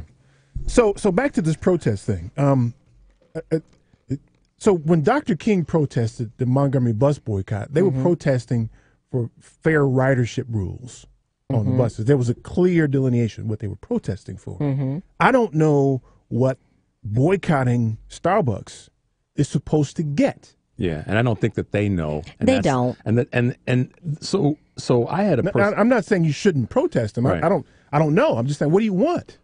Well, How can you stop the protest if you don't know what you want? We could answer that question from our vantage point of what we think they should be protesting for, but that's not answering your question, which is, do they know? I think that I'll just tell you a quick story. A woman that's in my office walked into my office on Thursday, and a white 61-year-old white female, fairly woke on a lot of topics, and she asked me why. And I said, I shortened it for her. I said, it may not have the direction that someone would want it to have, but black folks are just tired. I Why? said, What? What was? why are they protesting Starbucks? Why why? She asked the question, why are the folks protesting against Starbucks? They're doing these things, they're closing the stores, they're going to do this, that, and the other. Starbucks has historically, for the most It's just not a bad idea, by the way. Yeah. Right. I mean, I appreciate the effort. Yeah, so I just told her, I said, I think at the end of the day, this is a protest where black folks are just tired. And this is so overtly stupid, what happened. The woman calling in a 2-minute window. I think people are just so blatantly offended that this is one of those times. I'm not excusing them. And Starbucks, of all places, Starbucks from day one came across and touted themselves as the place to come and have a cup of coffee. When you think of having a cup of coffee, you think of relaxing. Mm-hmm. You're thinking of just, taking some time for yourself. They've always, come across as that type of establishment. I've even been to Starbucks and brought my laptop, and there was times that I didn't buy anything because I personally don't drink coffee like that, but just sat down. But in this instance, was it Starbucks or was it that crazy woman? No. There's two things. But really, man. though, which was it? Is it Starbucks or was it the crazy woman? Nobody's doing this. Nobody's covering this. I am not upset with Starbucks as a corporation. The woman is a fool. But you know who really, really, really, really, really should have fixed this? The police. They have not. Nobody's talking about that because nobody wants to take that ball. Yes. I'm going to take it and run downfield. I'm with the you on that police did not de-escalate. Mhm. They had all the opportunity and the control. Yes. They did not do their Yes. jobs, and the police chief needs to be slapped upside his The head. answer oftentimes to the notion that the police are escalating issues like this is to train them, and you can't train that. It's a human. It's inbred in you. My cousin would disagree with you on that because he's a retired commander from Chicago Police. After the Laquan McDonald, the police chief as so much as came out and said that he missed it. He failed on this one. Initially, He backed the officers and said, No, see, the reason I disagree though is because regularly we see videos of them de-escalating situations with non-black people. Right. Wow. So to that point, So they know how to de-escalate. You ain't got to train them to do that. right? They know how, but they're not using that training. It's not even training. It's how they view the people. Right. So you can't train how they view people. Without a doubt. That part I agree Right. with. So they shouldn't be protesting Starbucks. They should be protesting the police. department. That's what I said to the friend of mine, the lady that walked in my office. I said, I get why people are protesting, but they should change their direction and go down to the police department and say, y'all dropped the ball on this. But here again, what do you want? We want that. So, and to that point, that would allow there to be an answer that's specific. Answer to what? And also permanent interest for police to do a better job and to not profile and to not under-escalate when it comes to black versus white. That's an issue that's not just in Philly. That's a national issue. Yeah, but so again, what are we asking for? Okay, I guess my question to you then, Richard, would be: should the police make up which rules that they're going to follow and which ones that they're not going to follow? Because Starbucks put in place this no loitering, correct? Right. This manager no loitering if you're black. Well, it didn't say no loitering if you're black. It just said no loitering. That's the asterisk you get to use if you get bias already. Though. But the manager, or was this the manager that actually did this? Was this just a cashier? I don't remember. They were the ones who decided that I'm going to enforce our rule of no loitering today, right? So if the police get a call from an establishment that says someone's violating our rules, we want them to leave, do the police get the option to show up and say, well, I'm not going to enforce this for you. I'm just going to kind of take it upon myself to work it out how I see fit? No. What you do is what we did with our children, which is to work it out. Listen, y'all need to figure out a way to work this out. You don't take them away and put them away for 8 or 9 hours. Look, you don't do that. I had a white guy, and I'm making a point about it being a white guy. I had a white guy say to me, he said, Chew, he said, if I had been the police officer, I would have leaned into one of the brothers and said, hey, man, just go buy a bottle of water. In fact, I'll pay for it because I don't feel like, this ain't right. But because they're not, what Eric said, they know how to de-escalate, but they didn't in that case. I blame this really. Those brothers locked up for 8 or 9 I really blame this on the police. And I don't care what their lack of training is, great training is or not. They had the opportunity. Be damned the Starbucks guideline. All they had to do was lean in and say, hey, man, look, just go buy a cup of coffee or go buy a bottle of water for $2 because I don't want to. I'm not going to let go of this one because the police dropped the ball. The response you'll get, though, is that the brothers should have done that on their own. Okay. But you know what? So what? So what? People could say they should have done that on their own. Okay, fine. But did the brothers come in and take a seat, not purchase anything, and then when the police came and said, hey, the manager says that you're loitering, we're going to need you to leave? Did they give them the option to leave, and the brothers said no? They told them what they were there for. And the police said, because the video I saw lasted 8 minutes. It took them 8 minutes to put them in handcuffs. I want to know what that conversation was like for those 8 minutes. And I want to know why one of the police officers didn't walk to the register. I don't know what happened. Because that's what I'm saying. They didn't do things. They have a bunch of tools in their kit. I don't see where we can just totally place the blame on the police department at all. Just totally lay it at their feet. In terms of fixing it, in terms of stopping the ball from rolling further downhill. Who else would be involved? They had the power to do that. I think it's a collective. Everybody plays a part in this. The managers, the 2 black guys, the police department. I really do. I ain't blaming the victim on this one. I'm not blaming the victim, but everybody has a choice, and everybody can make a different choice. Well, see, here's the thing, though, Tressa. I can't say I disagree with you, but I have to say that at some point you've got to put a stake in the ground. And that's where I was going to go with this afterwards. Because there were 2 parties involved here who escalated this. The people in the store by making the call, and the police by not just saying, let's work this, let's find a way. So then truly then, who was it on to de-escalate it? That's what you're getting at. It was on the employees in the store and the police officers. And because that's what I would have said too. I would have said this.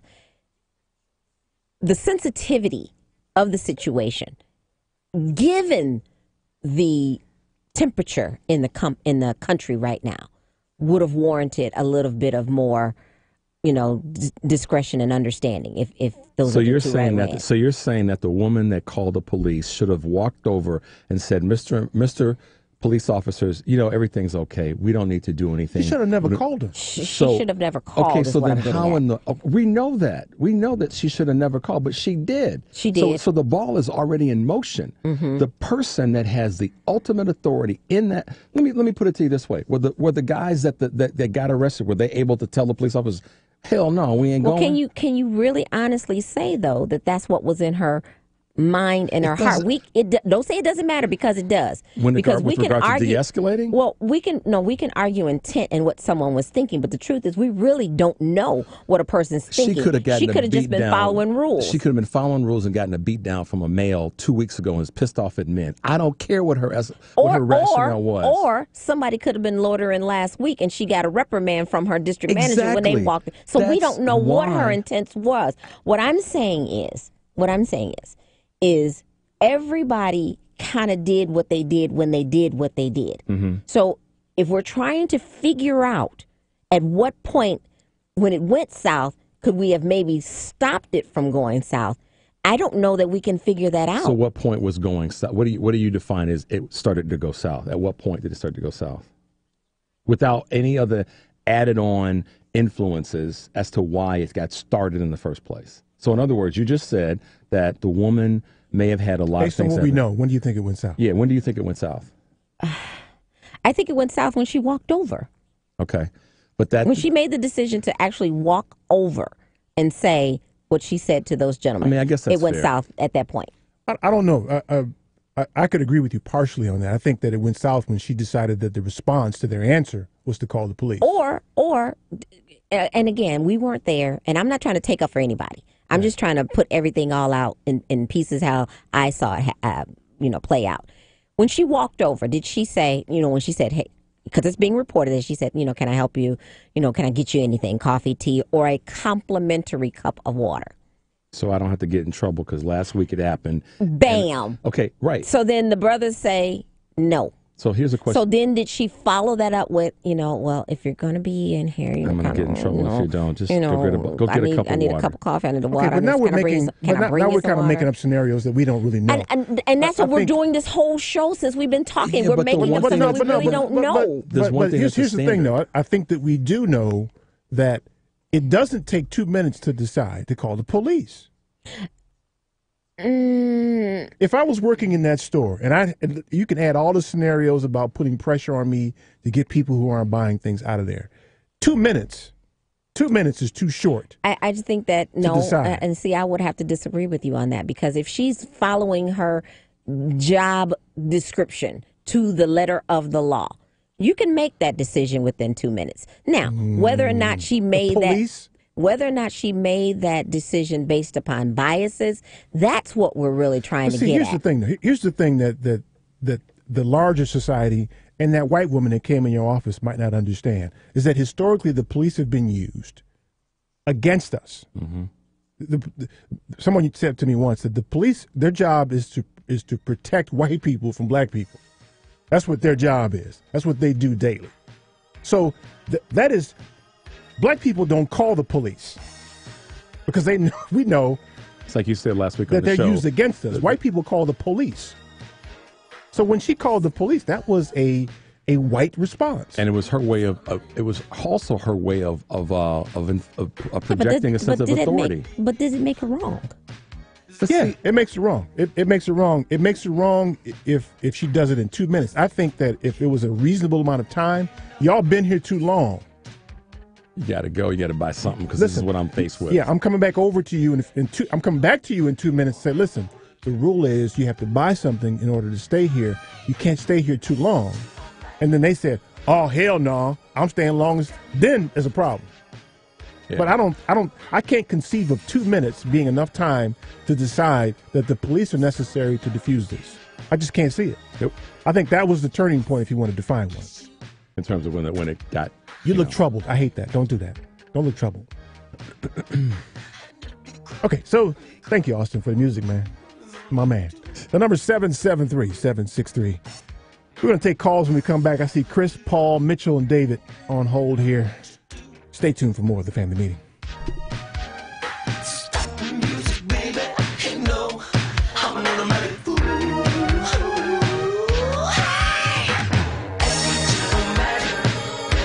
This is Attorney Darnell Lyles. We'd like for you to keep listening to the Family Meeting.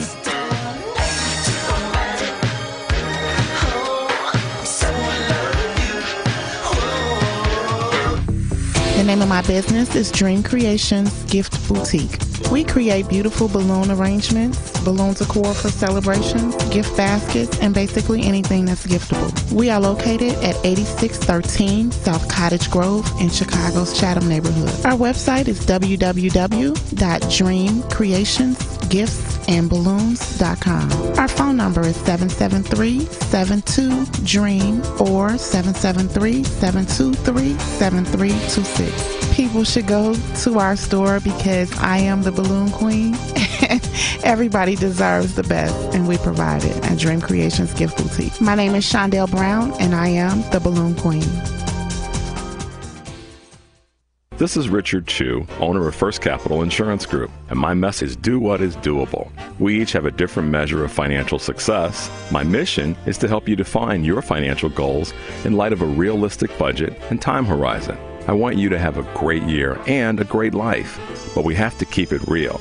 Is your retirement plan giving you the protection, interest rate, and cash you'll need in retirement?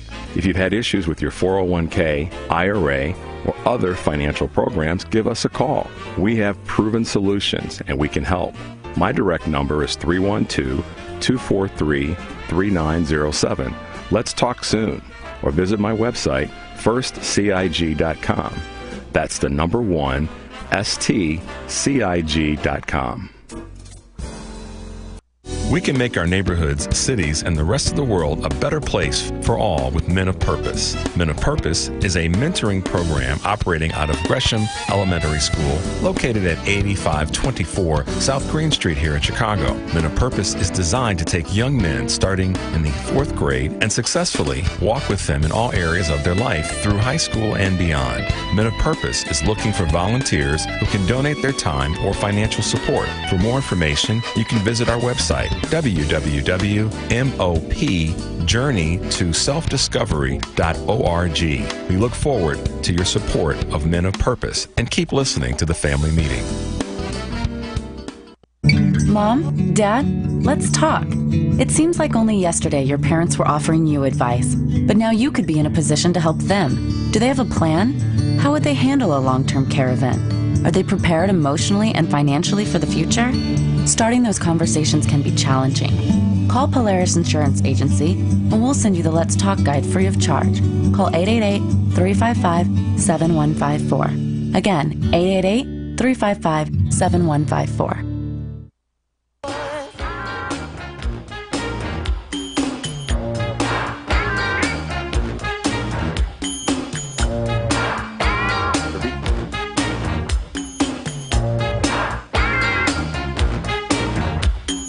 Hi, this is Jeff Lee, Eric's boy from HU. Welcome back to the Family Meeting. Yeah, man, let that play, man. She had the cutest ass ever seen. On that piano? Uh-huh. Yeah. He did too. Meant to be. Love to kiss. And it's like his body just flows. Just flowed in motion. I love you, baby. I love you so much. Maybe we can stay in touch. I saw Prince. Space and joy. Sorry. Vous êtes belle, mama, bells and boys. Yeah, I didn't know I spoke French, did you? Vous êtes belles, girls and boys. Stop. You speak French for real? Yeah, a little bit. Not a whole lot, but a little bit. I took a couple years of it. It comes back to me every now and then. Too much. Yeah. That was the jam, boy. That was one of the classics right there. Definitely. Under the Cherry Moon, the movie was kind of.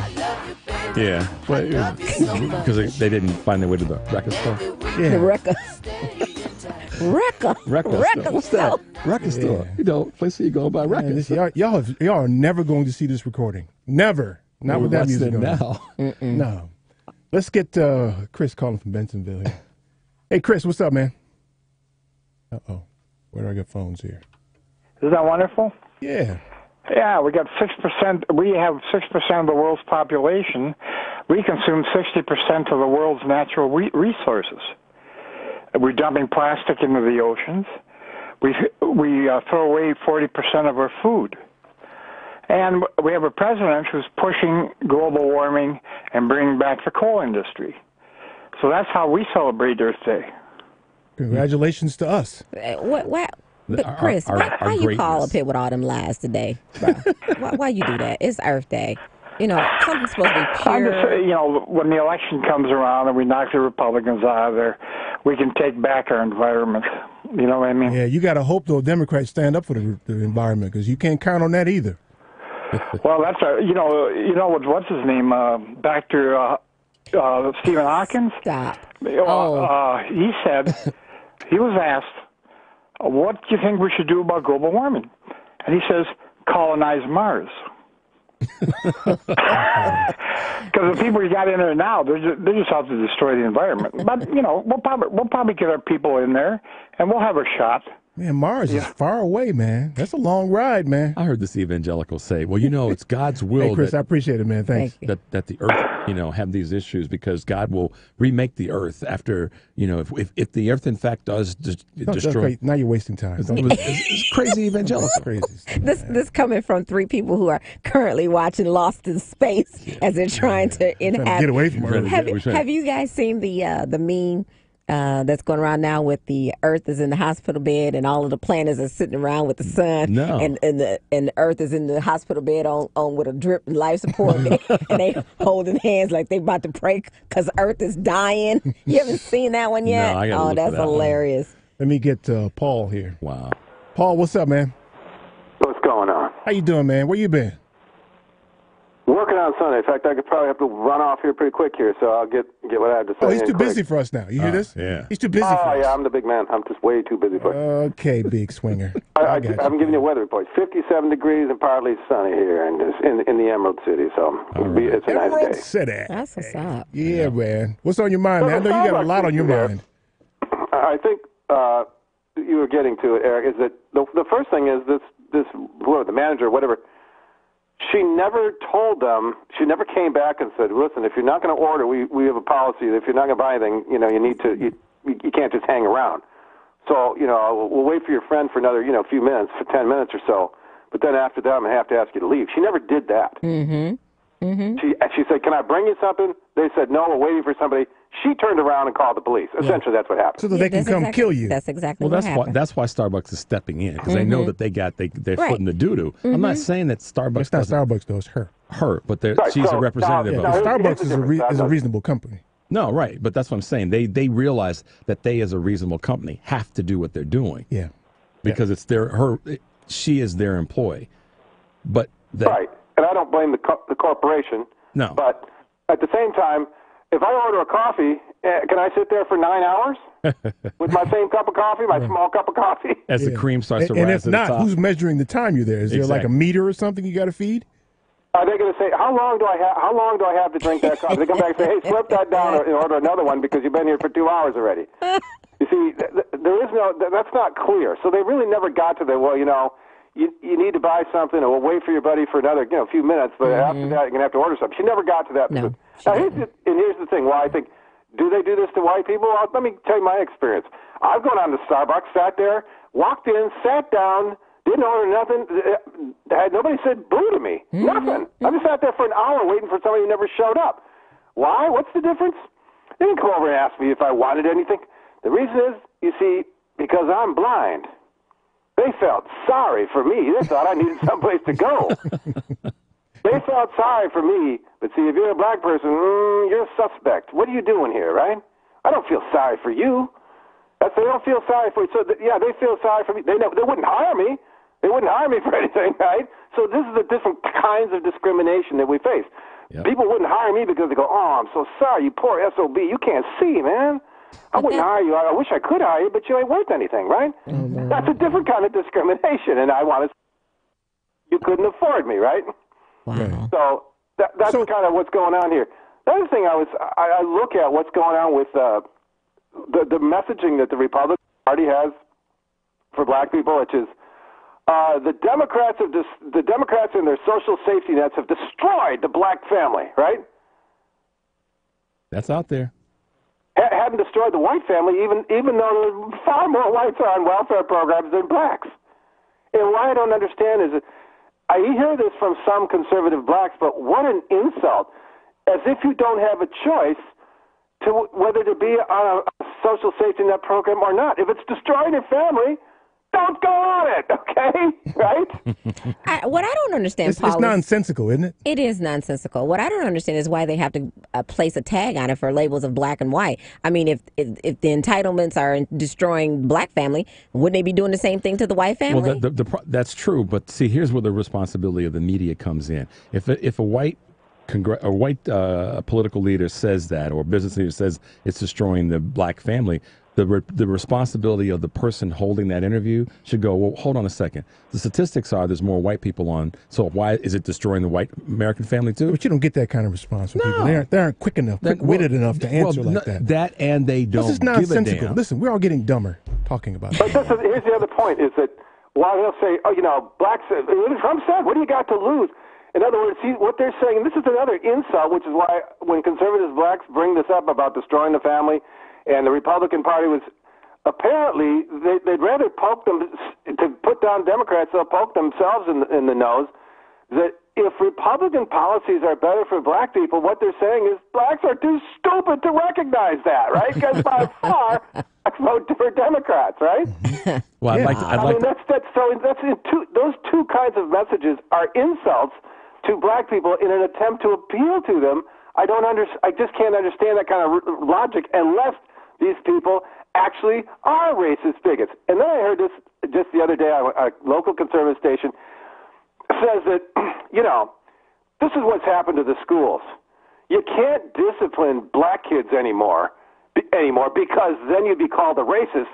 And since you can't discipline the black kids, that means you can't discipline any of the kids because you have to be equal with the white kids. I thought this kind of logic is what they're trying to do to appeal to the black community. I don't quite get that. I don't know. It just seems to me what an insulting way to approach people with that kind of a message. What's most frustrating about it is you can't find a reasonable response to that. Somebody says something like that, and you watch the other side of the political spectrum actually engage them like it's a salient point. And they reference, well, so-and-so didn't do. Well, what about when That's right. You don't hear the Democrats saying what I just said. They don't defend it. Right. They just Somebody needs to say, oh, that's stupid, and let me tell you why. Exactly.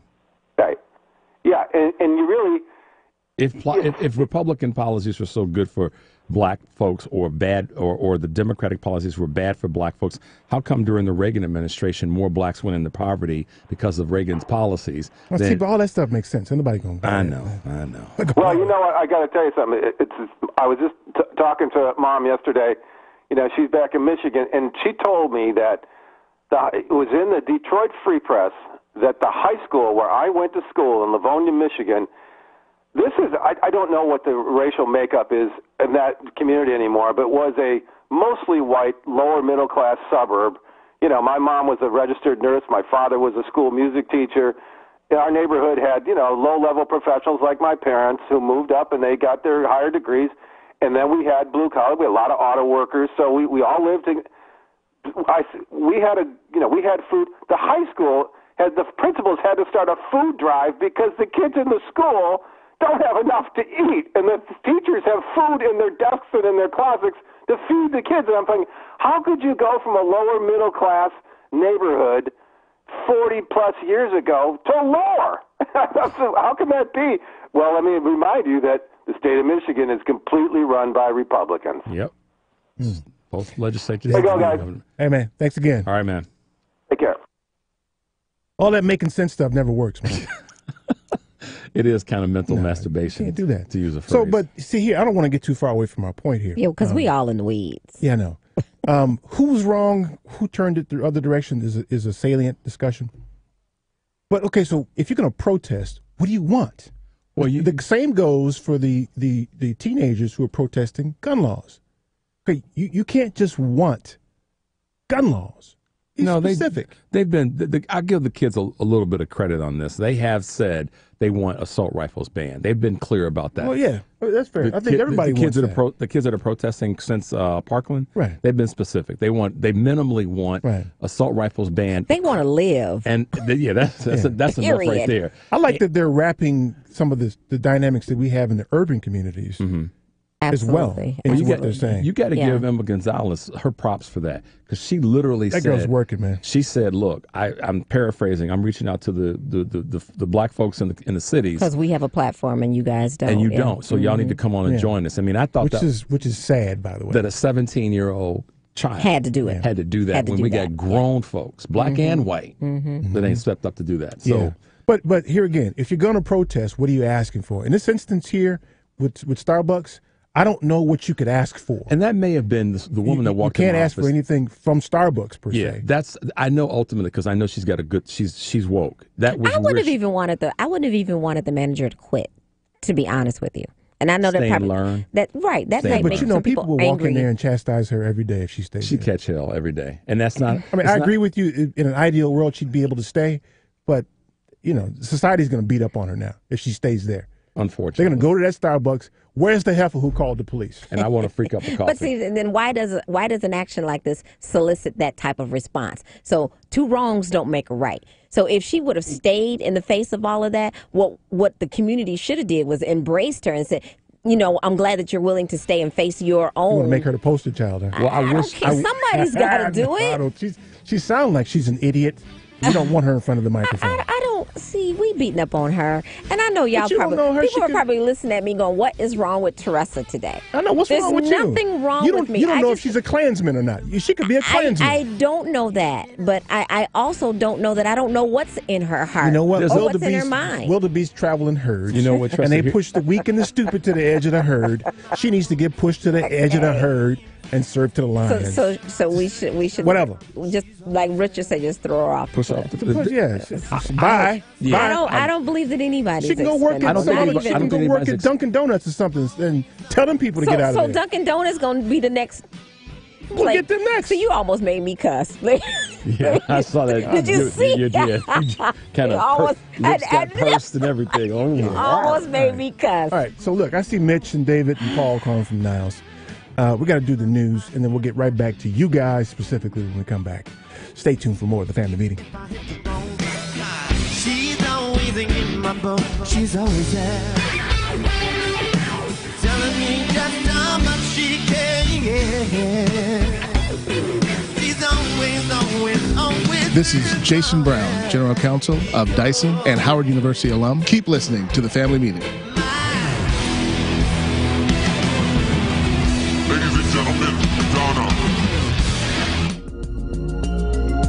The reason that it's important to advertise on the Family Meeting is that we have an economical way of reaching a great audience. One could say it's not cheap, but what we like to say is that it's an effective buy for a business or an individual who wants to reach a quality audience.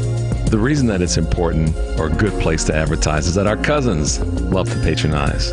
I'm Richard Chu, also known as Bad, the Black Asian dude with the Family Meeting. For more information on advertising on the Family Meeting, you can reach us at info@tfmradioshow.com. That's info@tfmradioshow.com. You can also contact us at area code 708-794-6444, 708-794-6444. A 2016 study estimates that 13.1 million Americans were victims of identity theft that year. Fight back against identity theft by signing up for Identity Guard. Identity Guard monitors your credit and identity information with alerts that can help you respond quickly if certain changes indicating fraudulent activity are detected, as well as help protect your computer from viruses, keylogging, and other serious threats. Plus, with Identity Guard's dynamic credit management resources and tools, you will have helpful information as you make better financial and credit decisions. Identity Guard includes $1 million identity theft insurance and lost wallet protection, and more if you ever do become a victim. Protect your ID by visiting lookaftermyid.com. That's lookaftermyid.com to securely sign up for Identity Guard today. This is Miss Lady B, La Boricua. Now it's time for the Family Meeting News. I'm Teresa McDonald, and here are the top stories we are following here at the Family Meeting. You hear that Prince music playing? I do. There you go. On Friday, the SEC announced charges against Raymond Trapani, the third co-founder of Centra Tech Incorporated, which raised $32 million for a cryptocurrency debit card last year through a flashy ICO endorsed by DJ Khaled and boxer Floyd Mayweather. Neither celebrity is accused in the scheme, which the SEC said raised more than $32 million. The company's other two co-founders, Sam Sharma and Robert Farkas, were arrested earlier this month, and now all three have been charged with violating the anti-fraud and registration provisions of the U.S. securities laws. The SEC calls Trapani the mastermind of the fraudulent ICO, which stands for Initial Coin Offering Scheme, which lured investors with claims of major credit card partnership as debit cards that would allow users to instantly convert hard-to-spend cryptocurrencies into legal tender. Misrepresentations about the company's product, fake founder biographies, and price manipulation of its Centratech cryptocurrency tokens called CTR. Wow, they were sticking folks with that 32 mil. All right, Mitt Romney did not win the Utah Republicans Party's nomination on Saturday, meaning he now must compete in a June primary election as he seeks to replace retiring U.S. Senator Orrin Hatch. After a wild and raucous day of voting at the Utah GOP convention, the former Massachusetts governor and 2012 Republican presidential nominee, who lost, was unable to win the 60% that he needed to head to the November ballot unopposed. When none of the 12 candidates were able to cross that threshold, the party continued with successive rounds of caucus voting until one candidate reached 40%. On the second round of voting, Utah State Representative Mike Kennedy emerged in the lead with 50.8%. Romney came in a close second with 49.1%. Romney and Kennedy will now compete in a primary set for June 26. And finally, there will be a lot of story subjects that I will report on that involve black people, like I did in the beginning of the show. But this won't ever be one of them. Dylan McWilliams was paddling into the lineup at Shipwrecks Beach off Poipu on Thursday morning when he felt something bite down on his leg. A tiger shark between 6 and 8 feet long had just taken a chomp. It was the third time for this unlucky Colorado man being attacked by a shark in Hawaii. Let me know the first time you hear a black person get bit by a shark. Like I said, you'll never hear this. This was the third time, as he had already been mauled by a bear and bitten by a rattlesnake, all in less than 4 years. The outdoorsman, who said he has worked as a survival training instructor, was able to swim around 50 yards back to shore, where a bystander called paramedics. What? The scariest part was swimming back, he said. There was blood behind me. I didn't know where it was. McWilliams suffered deep cuts to his legs, but the injury wasn't life-threatening. Like I said, you will never hear that story and the subject be a black person. Never. Visit our webpage, tfmradioshow.com, and subscribe to our YouTube Tyrone channel. got bit by a shark. Did you hear about that? Tyrone Johnson got bit by a shark. Okay. Visit our YouTube channel for archived audio and video of the broadcast, as well as our music playlist. And be sure to like us on Facebook and follow us on Twitter at TFM Radio Show. The news today is brought to you by Identity Guard. Over 15 million Americans each year fall victim to identity theft. Protect yourself and everything you've worked so hard to build for as little as $6 per month. Visit lookaftermyid.com for more information and sign up. That's lookaftermyid.com. Do it today. I'm Teresa McDonald, and this has been your Family Meeting News. Eric, Richard, and myself will be right back with more of the Family Meeting. You hear Prince working that guitar, man? Man, he's stroking it, ain't he? Dude was bad, boy. Choking it. Bad boy.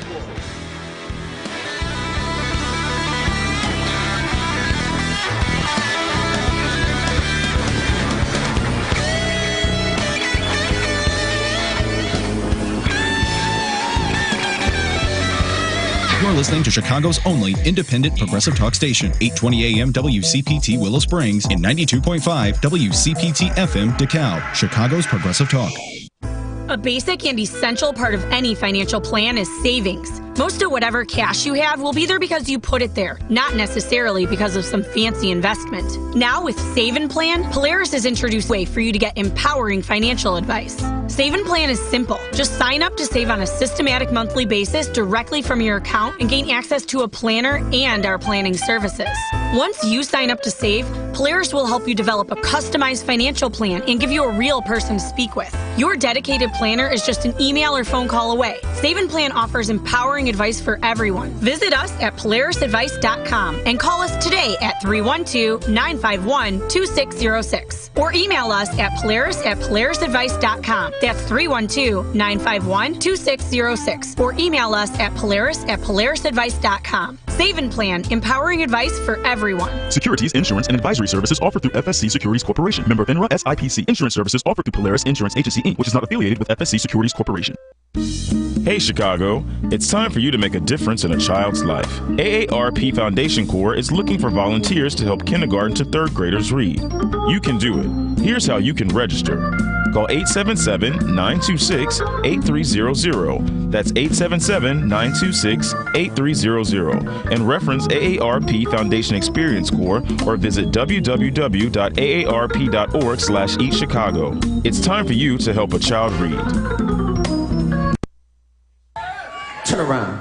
2, 3, come on now.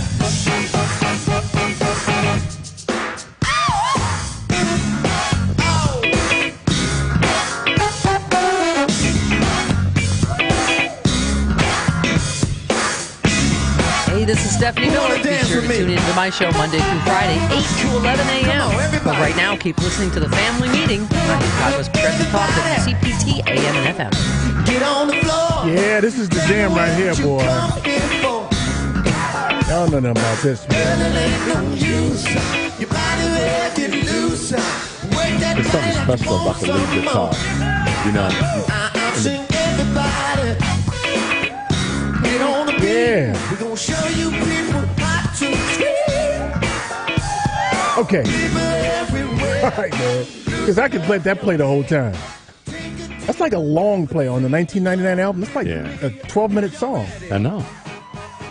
Hey man, 2005. I went to a Tiger Woods deal out in Vegas. Prince, Stevie. Well, we didn't know Prince. Stevie Wonder was the musical, guest.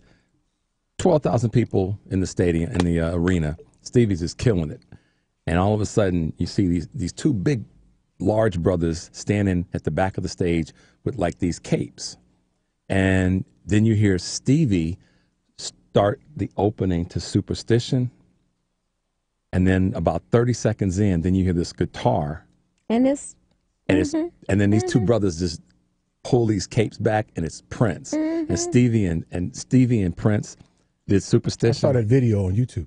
You did? Yeah. I thought I was going to wet myself. It was so cool. Oh, wow. I mean, Tressa, it was, I've seen some great concerts, but when those two, because Prince made his way out to the piano and came up on the little riser that Stevie was on, they killed it. Look, man, the best thing about Prince was the live performance. Yes. Oh, God. If you just listen to the albums, then you didn't really get the essence of Prince.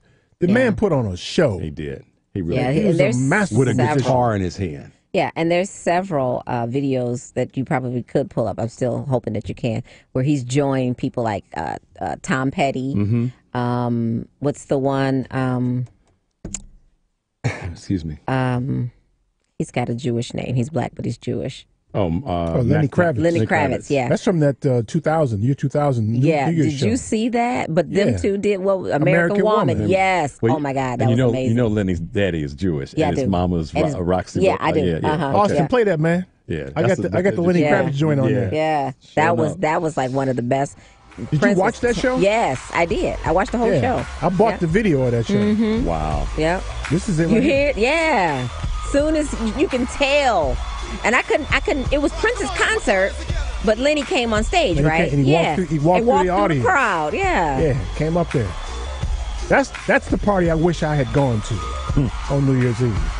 But we sat there in my house and watched that night on New Year's Eve. Well, and I was in the 10th row at this stadium in Vegas. It was in the Mandalay Bay. I was 10 rows back. I mean, it was something else to see Prince come out like that. and come up on the riser with Stevie. Oh my God! Boy's a performer, man. Yeah, that's a huge loss. Yeah, that's a huge loss, man. Okay, so let's get my man Mitch is calling here. Hey, Mitch, what's up, man? Hey, good afternoon. I'd like to bring to your attention that we're going through a huge transformational shift in our economy, and that the haves and the have-nots have become such a continental divide that I think it's so hypocritical when politicians ask you for donations, especially now, and to the state of Illinois, which is basically in the complete red. Pritzker says that they have plenty of money. Well, somebody's lying. Because if that were the case, then why are the Chicago public schools under such problems with just basic functions like a clean environment? So somebody's lying to you.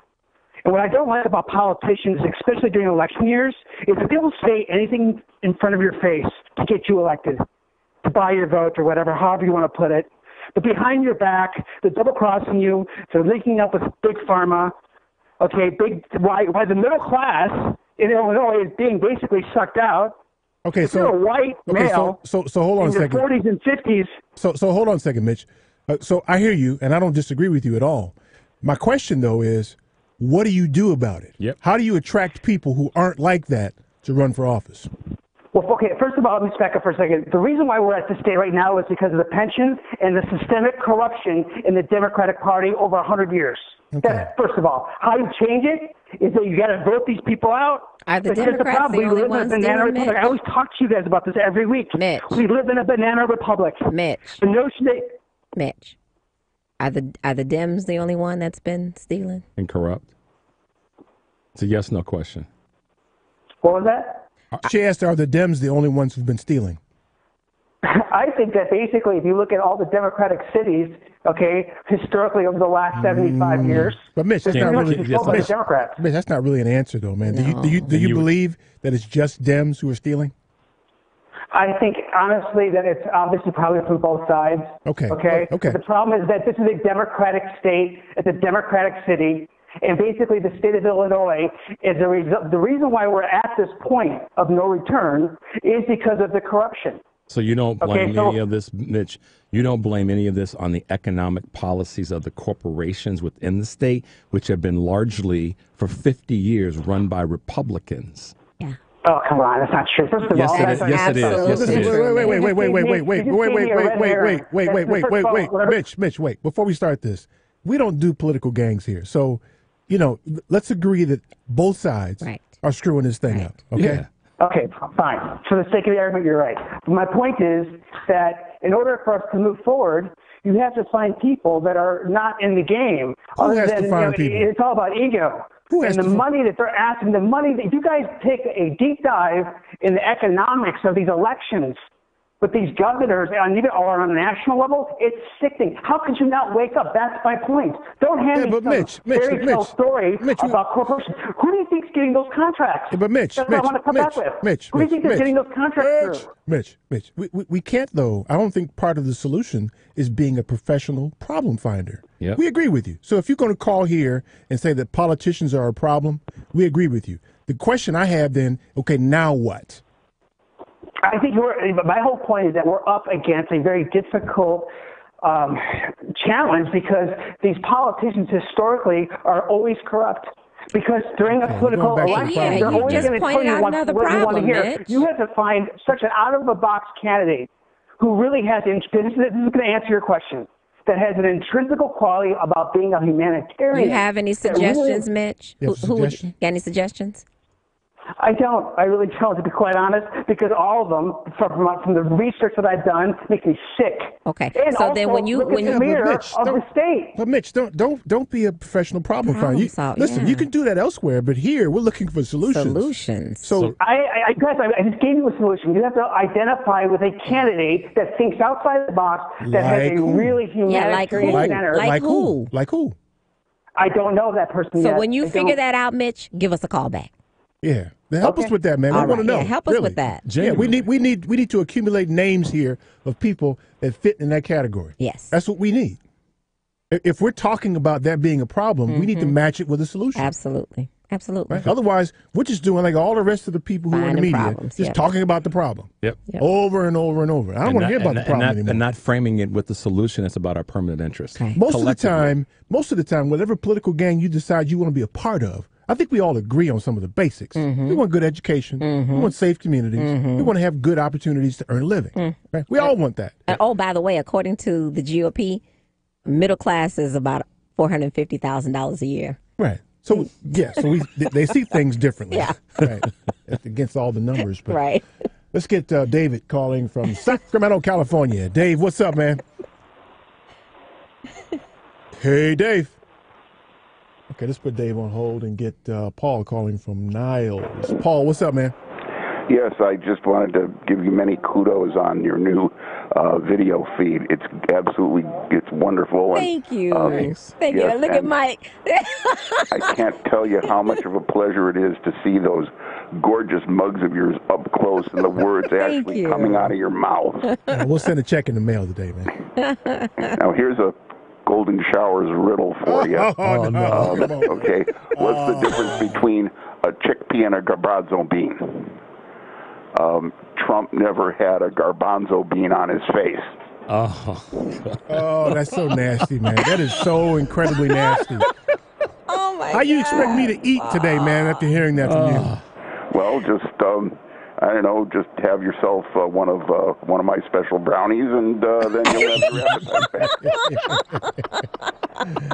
Anyway, can you answer this question? Which R&B family band recorded for over 50 years and had hits in every single one of those decades? Is that the Staple Singers? The Isley Brothers. I was just going to say that. Oh, I was going to say that. Yes. The Isley Brothers. Yeah, so you win. Ding, ding, you win. Okay. Yes, from 1954 until 2006, they were recording. Their biggest hit was Shout in 1959, their first major one, and then Twist and Shout, 63, This Whole Heart of Mine, 66, It's Your Thing, 69, That It's Lady, Your Thing is when they started getting funky. And then Fight the Power in 75, all the way up to Contagious in 01 and Busted in 03. So I just, please make sure all those are on here's the your thing. playlist. You're reading that. I know you don't know that off the top of your head. And I'd have to argue with you on Shout being their greatest hit. I don't know. Well, he said biggest. He said biggest. He was talking about sales, not. Oh. Yeah. Keep in mind, because they went funky and it wasn't such a broad audience. Okay. Yeah. It was their first, major hit. I mean, they had been recording for about 5 years, and that was the first one that still get played a lot today. Yeah. You're right. I like the Isley guys. Hey, man, I appreciate it, man. Thanks for calling. Talk to you later. I cut him too short. My bad, Paul. I didn't mean to cut you that short, man. Paul bringing the knowledge. I know, yeah. R&B. Michael Cooper says campaign finance reform is the real solution. Yeah, but you have to advocate for what you can get done. If you're going to rely on the idiots. And what does that mean, campaign finance reform? We all know we got to get the money out of politics. Yeah, we all know if you're relying on the idiots who use the money currently to reform the finances, that's like asking my greyhound not to chase a squirrel. The dude that ain't gonna happen. that called in, and real quick, the dude that called in and talked about all the things that's wrong with Democrats. Mitch. What he didn't talk about is how much money the current governor of Illinois spent. She's playing gang stuff again. Don't do that. Sorry. It's not. No, it's not. He's a Republican. Okay. It's not really All gang of stuff. them do it. No, I know. But these guys who were in the legislature in Illinois, they screwed this thing up. No, I agree with you. The mayor screwed up Chicago with the pension thing. You know what? When we come back from break, I want to put something to you, too, and you guys help me out with it when we come back from the break. Are you? Yeah. Oh, that's like a cliffhanger. It's going to give us a cliffhanger. It's like the end of a Netflix show. Right. Right. You know what song this is? Turn it up. Turn it up, man. And we'll be right back with more of the family meeting. While Eric gets his groove on.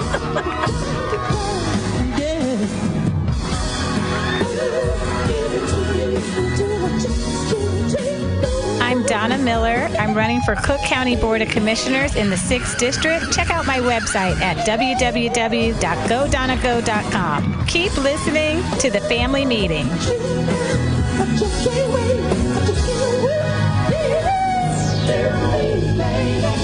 The name of my business is Mrs. Indecent Exposure. We are an intimate aromatherapy, massage, bath, and body shop. We have the best aromatherapy, bath, and skincare products available. You can find us in Chicago and on the World Wide Web. We're located at 6916 West North Avenue in Chicago, 3 blocks east of Harlem Avenue. 773-417-3223. Mrs. Indecent Exposure, MRSNDEXPO.com.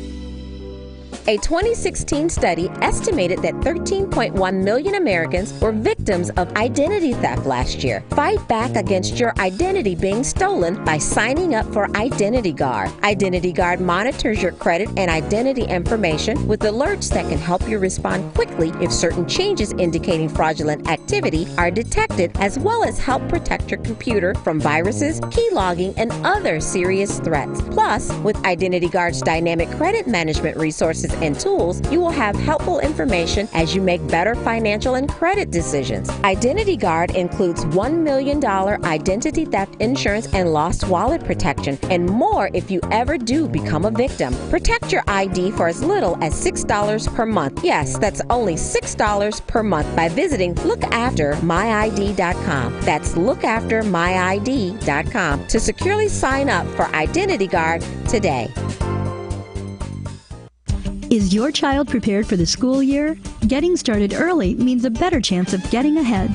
Masters Plus Tutoring in Homewood is the program that works. No matter what your child needs to prepare for the coming academic year, better study habits, organizational skills, or time management, Masters Plus can help. In fact, they tutor students in all subjects from kindergarten through college. Perhaps ACT, SAT, or Catholic high school prep are in order. Just visit mptutors.com and request a consultation. All sessions are taught by certified instructors in a private one-to-one setting to ensure each student receives individualized instruction. Whether your child is at a basic level or reaching for advanced placement, Masters Plus Tutoring can help. Call 708-798-8400 or visit them on the web at mptutors.com. Mention WCPT and you'll receive a $25 tuition credit with a purchase of 4 hours or more. That's mptutors.com.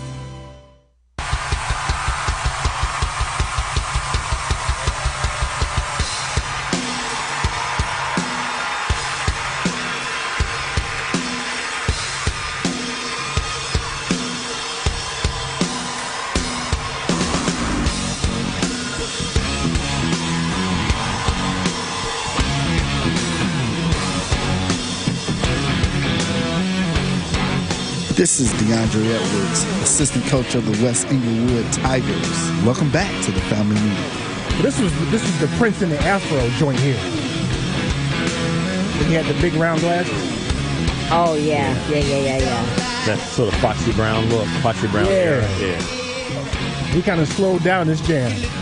Yeah, he was a musician. He was on a downhill slide when he kind of started doing all of that. You know what I didn't know? I didn't know that he had actually had hip surgery. Mm-hmm. I thought that he had declined the hip surgery and was actually medicating. It was a fractured hip, right? Okay. I don't know if he had the hip socket replaced, hip replacement surgery. He had something done, but he actually had a surgery. He had a very high-end surgery. Yeah. Microsurgery done. Right. Yeah. The kind of surgery that leaves you limping if you didn't have this high-end surgery.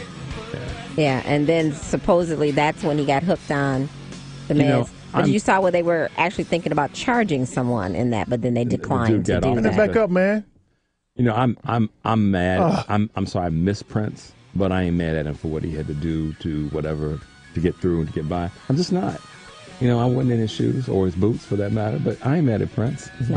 I wish he were here. Look at Austin over there, man. You know anything about this music, boy? I think little song. Truly, You know something about Prince, man? I know exactly what you're saying. Maybe for me, I can kind of rationalize in my mind because I could never see Prince abusing drugs. Yeah.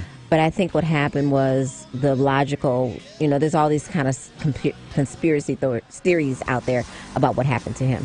I think he literally just mixed up some meds and it just they said that the meds he had were laced with something that he didn't expect. That he didn't expect. Yeah. Well, that's just to make the comparison. That's where a lot of our energy needs to go. Do you hear this guitar playing? Yeah. Do you insist on talking over Prince playing guitar, man? Do you insist on it?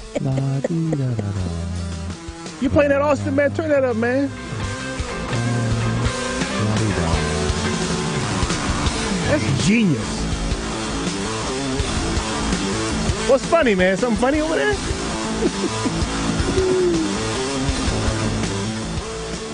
Prince, man. You understand? Yeah. You gotta get the boy a moment, man. Seen him live. Get the little dude a moment, man. Seriously, I was just like, what did I just see? I'm jealous. When that brother came up and got on that riser I'm jealous. I never saw Prince live. Trust me. I know. I had a couple of brothers, said over the years, Prince is the only performer I've ever seen that'll make you want to cry when you go see him as a dude. Because he's just so good. Oh, fantastic. Right? I saw him when he did Sign of the Times. I saw that concert. He had a T-Bird, Thunderbird on stage. You know, the Thunderbird where the doors open opposite ways? Yeah. He rolled up on stage in a Thunderbird and jumped out the back seat, man. Are you kidding me? Shut up. Wow. As they say, shut up. Forget about it. Man, please. That dude came on. And so, Pete, this was in Washington. This is why I lived in Washington, so it had to be in the early 80s. And he did an after show that we went to. I can't remember the name of the theater. But somehow or another, we were there. Nobody expected him to come. Mm-hmm. He just showed up. He plugged his stuff into the speakers and said, let's do this, man. Come on. Off the cuff, just. You probably just had to, those are those moments when you go, wow, I'm glad I didn't go for pizza. Oh, my God. We thought we was going to be at the club, man. Yeah. Prince shows up. I actually had plans to go to one of those Paisley Park After Dark concerts where you just never know. Up in Minneapolis? Yeah, where you just never know if he truly is going to show up, because there's been times when he has. But I didn't get a chance to before he passed away. Yeah. And I hate that for you, because I wish everybody could have seen that man live. Yeah, it's a special do his event. thing. It was wow. And I'm old enough, frankly, to have seen some great performances. You're definitely old enough. Definitely. Across the board, different music genre. But I will tell you, that Tiger Woods event in 2005 in Vegas, it still moves me today. Done. Hot and sweaty, itchy, scratchy, rubby thigh. Here he go. Here he go. I mean, when the crowd cheers so loud that you actually have to cover. It's deafening. Mm-hmm. Yeah, crazy. And the Super Bowl show. Oh, stop. Yeah, that was hands down. And it starts to rain on Purple and Rain. He didn't even blink. Shut up. Didn't even blink. Shut up. I mean, first of all, it starts to rain like he called it in. Like he called it in. I mean, let's go there. But then he didn't even blink. He didn't. Didn't slip. No, kept on dancing. Take this the right way. There's some people of the female persuasion that won't go outside if it's raining with heels on. Shut up. On pavement that's got some grip. Right, man, please. And he went out there and played and danced and acted. Did what he had to do. Guitar genius. Let's see what's on Tommy's mind. You got that music queued up, man? Tom, what's up, man? Well, first of all, Richard, welcome home, man, and my hearts and prayers are with you. And Thanks, Tressa and Eric, I'm having a problem. I'm leaving Richard out of this today. Richard, you're not in this path, but my life is all screwed up because of the two of these individuals. Because you see, the bottom line of it is even while I try to do nothing, even while I've gotten all this helpful information from the two of them, it's still their fault that I do nothing. Period. So is the state and consciousness of Black America. Because let me tell you what happened in the boardroom with Starbucks. They have everybody there, and they're all sitting there, and they say, hey, what do we do, and what is our policies in these certain urban-type situations? And they say, hey, well, if they're not buying nothing, then they need to leave. But if Eat 'em Up, Kookie, Ray Ray, and BB show up, call the police, and don't just call them, because first of all, what we're going to do is we're going to give them some money at their annual little convention, and then call them and say trespassing. But don't forget to say there's some black guys in the shop. They're going to come quicker than hell. Remember this. So the lady lost her job simply because she did her job. The people in LA Fitness lost their job simply because they did their job. The problem that is a riddle for America today is how come the police don't lose their job when they're not doing their job? Yes, that is a question for us at this particular point in time, because they lace my blue pills with something that I don't know what the hell it is, but I'm on a roll. Let's go one more step, and I'm going to end it with this one right here. First of all, the will of the people will always be more than any money, bullets, or army, because after all, it's people who make the money, it's people who man the armies. So one of these days, black men and white men, Jews and Gentiles, all the rest of the foolish people or wherever they came from who landed in this country are going to wake up and say, hey, just like Eric said, I've been duped. Keep listening to the family meeting, and if you didn't get none of it, oh, what the hell? Wake up, go to sleep, try it again. Goodbye. At some point, you can catch Tommy during the 5 o'clock hour of the family meeting every week. Thanks, Tom, and we appreciate our customer service that we're doing for you by letting you get it out. We are doing the world a service. Yeah, I tell you. If Tommy don't get it out. Because, man, if he had to unload that on somebody. Yeah, if we don't let Tommy get it out, y'all got a problem. And let's hope he's not in a Starbucks. Right, we got the doors locked here. He can't get in here. Y'all got a problem if you're outside of here. Let's get Matt calling from Chicago. Matt, what's up, man? Yeah, let me tell you guys, if anybody's trying to actually get into that studio with the 3,000 locked doors that if I walk out, I'm stuck and then I got to go all the way around, believe me, nobody is getting in or out. Right. All right. Anyway, Starbucks. First of all, I don't like coffee. So that was never going to be a problem. But now I have a reason not to buy anything there, because Starbucks is unfortunately a company not run by racist people, but they employ stupid people.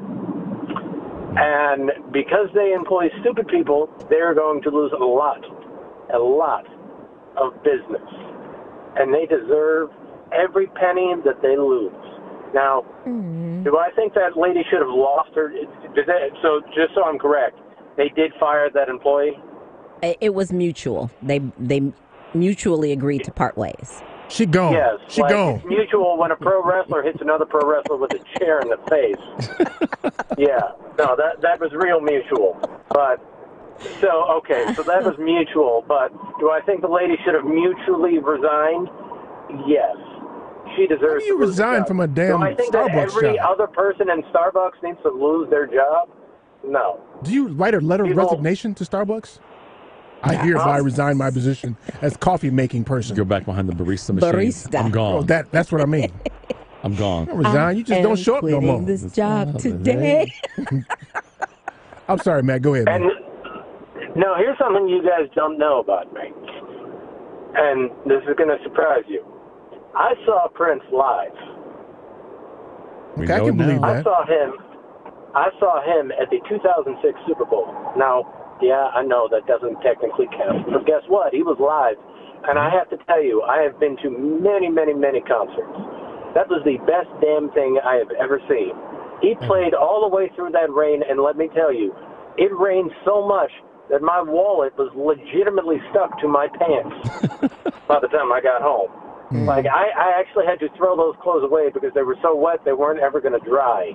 But he played all the way through in that purple suit of his, and I have never been so, like, just awestruck in my life. Yeah. And here's the thing that I'll leave you with. I actually have a story about a black man who got bit by a shark. No. I'm dead serious. No. You ready? No. Here's the story. This is true.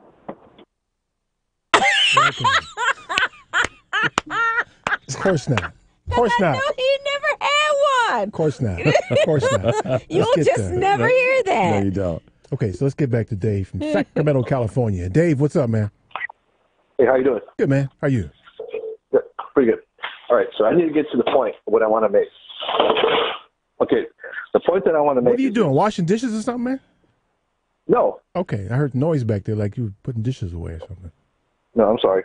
So anyway, but I want to make my point. Okay. The point that I want to make is that I don't know why in the hell anybody did not come up with this person. I know that girl's probably not going to see her face for a while, and I know there's a lot of media that's probably trying to follow her, and they're going to ask her why she did that. But what I don't understand, instead of being I'm tired of this apology crap. Why don't the CEO say, hey, and compensate them and say, hey, I'll give you $500 of Starbucks for the entire year for our mistake that we have. We just like to compensate you. How come they don't do that instead of the stupid ass apology? Why don't they just say, hey, we'll give you $1,000 of free merchandise in our stores of any location of our choice? I think I read somewhere that they did that. And then that would have only addressed those two. That wouldn't have satisfied, if you will, the response from the masses. Yeah. So I don't see your point. Yeah, this is not really, though, in all fairness, Dave, this is not a Starbucks thing. No, this is a societal thing. It is a societal. No, it's like I like what she said. It's basically, it's a whole. Mm-hmm. It's the police department, it's the employee, the Starbucks, it's everybody involved. Mm-hmm. The old saying goes, it takes two to tango. You heard that? It takes everybody as a whole who are involved who are at fault, basically. Everybody's at fault. But I don't think that the two brothers the two brothers hold much culpability, if any. Mm-mm. I'm not saying that. I'm just saying like I said, there's a lot of people at Starbucks that just sit on their butts. They don't even buy anything, and they're on their stupid computer for the next 17 hours, not buying anything, and using the internet for free. Am I right or wrong? No, you're absolutely right. Hey, absolutely right. How come they don't kick those people out? Because they're white. Because they're white. Well, you know the answer to that. In most I knew that, but I'm just saying that they just basically sit in their butts doing nothing, be on the internet, get free Wi-Fi, or basically free Wi-Fi on their Wi-Fi calling on their phone. And all these people say, there's people that I know that go on the computer and use their Wi-Fi, and you know what they do? They ask for water, and that's all they ask for, water all day, so that way they can pretend to be a customer and use their damn computer and use their free Wi-Fi. Yeah, that is the most outrageous thing I've ever heard in my life. I'll do it in Panera. Those two people? I'll go kick out those two people? No, because they're white. They're not going to do that. They're white. Nope. No, I agree. But you know something? That's why this stupid Nobody says that. tolerance thing that's coming up, to shut down all Starbucks so they can learn this. And I agree with you saying, society, like I said, you can't change a person. But like I said, what they do on the outside, you're not going to change society's mind and change those kids. Not absent a fiscal or physical penalty. Do you drink Starbucks, Dave?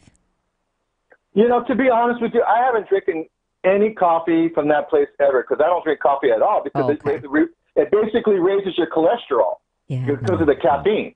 So, so basically what I do, I like their turkey bacon sandwiches, which are great. The turkey bacon sandwiches are really healthy, which is egg whites. But as far as I'm concerned, everything else, Okay, you just ran a commercial for Starbucks, man. Inadvertently. I know, but in all fairness, in all fairness, let's just put it this way. I just think they should compensate them and say, hey, we'd like to give you $1,000 each. Either you want it in cash or you want it in Starbucks. We'll give you any gift card of your choice, whether it's an Amazon gift card. I'll be happy to take the Amazon gift card. Who wouldn't want an Amazon gift card? I shop on that thing like 10 years, and I'm a big fan of Amazon. Really? If they're going to give them some Starbucks merchandise, they should give them Starbucks So you like to go in Starbucks, get you a sandwich, and shop on Amazon? Is that what you do? Using their Wi-Fi. Damn right. At least who doesn't shop at Amazon? It's a $100 billion company. Who doesn't shop at Amazon? But at least you get to go into Starbucks to buy something, Dave, if you were going to. Amazon, you're not. You're sitting at home and you're buying merchandise. So that means brick and mortar is out of the picture. So you, in a sense, have to actually put somebody out of work. Okay. I don't really care. I don't really care. It's a $100 billion company. It's here to stay. It ain't going nowhere. Yeah, it ain't going nowhere. Amazon's here to stay forever. All right, Dave, we got to run, man. I appreciate you, man. Thanks. Okay. All right, bye. Hey. Dun-dun-dun-dun-dun. Y'all know nothing about this, man. Maybe not. Give him a little volume, Austin. Give him a little volume. Man.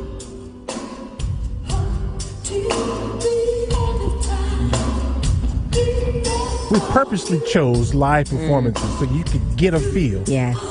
If you heard this on the album, sounds the same.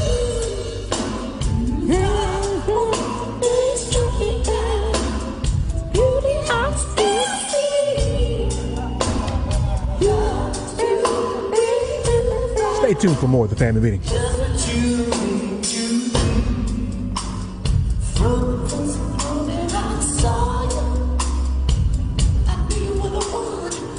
Hi, this is Alex Garza at AGG Consulting. You can visit me at www.aggconsulting.net. Keep listening to the Family Meeting.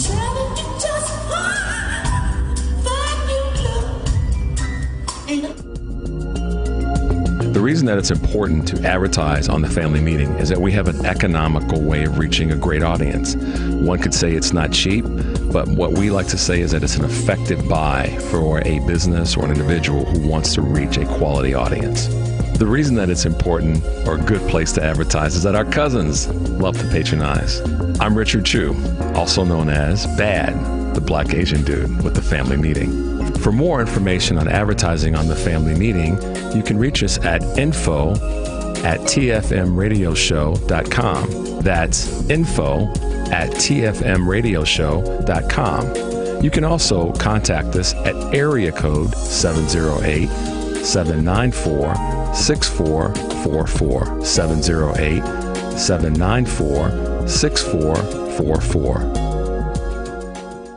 Do you have a pain that won't cease? A health issue that's not getting better? It may be time you visited Health on Earth Wellness Centers. With over 20 years experience, 4 Chicagoland locations, and patients that range from 2 months old to 93, Health on Earth Wellness Centers are fully prepared to meet all your chiropractic needs. We have state-of-the-art facilities in Crestwood, Tinley Park, the South Loop, and Naperville. Don't let being healthy be your last resort. Make it your first choice. Make an appointment today at healthonearth.org. That's healthonearth.org. The Law Office of Darnell Lyles is ready to help you. Whether it's personal injury, criminal, DUI, and OWI, nursing home, product liability, it doesn't matter. Call 219-939-9LAW. That's 219-939-9529. That's right. When you're driving and get into a wreck, you better call Darnell. Had a few drinks too many? A cop hits you with a DUI or OWI? I think you better call Darnell.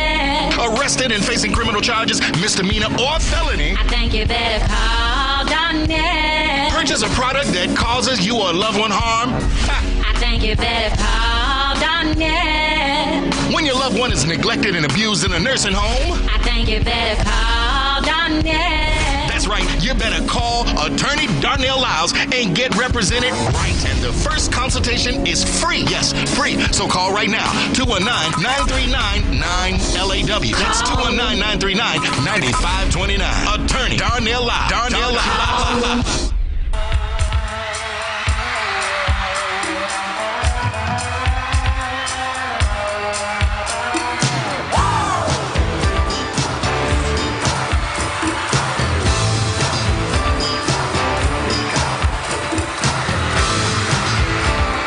This is Lisa Lenore, writer, editor, and educator. Welcome back to the Family Meeting. Yeah. I gave my love, I gave my life, I gave my body and mind. We were inseparable, I guess I gave all of my time. Can't get enough, can you? Nope. Not at all. Yeah, well, it's enough now. I'm going to listen to his last concert live on the way home. The last concert he did in Atlanta. Yeah. Mm-hmm. The last one he did. Shame, boy. Yeah. Shame. All right. Let me get my man Verlon in here. Verlon, what's up, man? How's it going? Good, man. Man, Mitch got me so fired up. I almost called in and was going to be the old me, but I'm trying to be the new me. So He turned on the new leaf. My man. I'm blowing you a kiss, Verlon. Y'all got a little thing going on, huh? You and Tresta got a little thing going on, man? Gotta get your face washed, man. Gotta get your face washed. Yeah, man, when you gonna get your face washed, man? Yeah, come and see me. Wait, that wasn't no joke, man. Go on and see her, man. Go get your face washed. If you all ever invite me into the studio, I'll be there with bells on. No, She ain't gonna wash your face here, wash man. your face in the studio. You got to come to where I'm at. I ain't washing my face. She blew me a kiss. I'm not washing my face for a week. What's on your mind, man? Well, to Mitch's point, okay. Now, I would say this as politely as possible. Eric, I think you're being just a little disingenuous because you pulled the same trick on him that you pulled on me with the both hats thing. Okay, now, we all know this is a Democratic-run state and city, and it's been like that forever. Democratic policies, Democratic laws.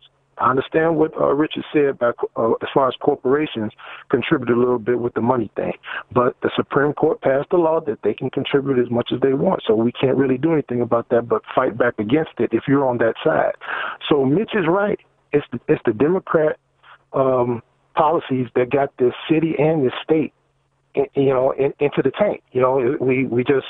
Like I said, we didn't disagree with that, though. But we didn't disagree with that. Yeah, we didn't disagree with that. Just like we don't disagree that it's the Republican policies that ran Kansas into the tank. Hey, Verlon, and I think that the whole lot of politicians are at fault. Yeah. There's no one political gang that owns the problem. Verlon, I want to clear something up so that we don't get off on the wrong foot. I did not say it was Republican money financing politicians. I said it was Republican-run corporations in the state of Illinois that were causing problems with jobs. But that's what I said. It's not about political gangs, though. It's about permanent interests. Exactly. Right? So we agree with you on a large. Yeah, we do. Yeah, I mean they both have been stepping in the doo-doo, man. I mean it's both hats. They both have been messing up, Republicans and Democrats. And you could go back and take the numbers and say, yeah, but it's been more Democrats. But does that solve the problem? It doesn't. It just identifies it. Yeah, you can numerically say there's more Democrats that screwed up Illinois than Republicans. Yeah, but they both have. Okay. Well, now I'm going to get all y'all against me. You asked Mr. Question, what candidate or who could have stopped this nonsense, the swamp? Jenny Ives. We passed up on Jenny Ives. Come on, man. Her famous saying is, come on, man. Really? We have a math problem. We have a math problem in Illinois. We got to cut some things, and that's just my philosophy too. We just can't keep on, spending, like a drunken sailor. Okay, so wait. So hold on. So where do you stand then on the tax cut at the federal level? I told you about 2 weeks ago. I do not agree with that Omnibus bill. I call it like I see it. It's stuff in that bill that I just don't like. It's giving a lot to people that can not people, corporations. Yeah, they're lying. Okay. People. I'm glad you brought that up. Now I can go on LegalZoom and I could pick LLC or corporation, and I'm a corporation too, but I'm a person as well. And but that's not how the laws. That's not how the laws. Yeah, I understand what you're saying. We're on talking that. about all I think you missed the spirit of it. Yeah, the spirit of this omnibus bill was to help companies that had a minimum of 50 employees. But I want to circle back to something on. Wait! Before you do that, we want to find solutions, though. Yeah. So I don't know Jeannie Ives' policies well enough to know about what her solutions are. The ones I do know, though, I don't necessarily agree with. What about her makes her the answer? Like I was trying to say, she said we have a math problem, a spending problem. It's things that needed to be cut, the fat. Like? She was going to cut the fat. Like what? Name 3 things. Name 3 things? Name what you know. You said you thought about her as the one that was the right candidate. So name 3 things that would make... Well, not necessarily 3. Just name what you know. What is it about? What fat is she going to cut?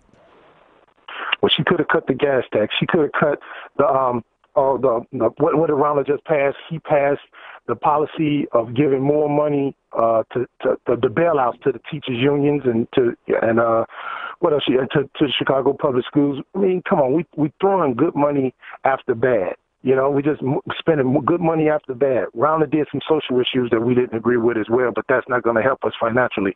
But those were the biggest ones. So here's a question then. Here's a question Uh-huh. regarding that.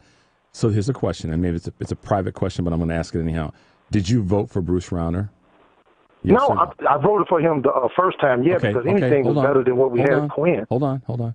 So what you're saying is that the guy you voted for made a mistake or is making mistakes, things that you don't quite agree with. The guy that I voted for, couldn't fight the fight throughout the end. For the first 2 years, he did fight. He fought like cats and dogs against Mike Madigan. But they wore him down. And his wife is a Democrat. She probably wore him down too.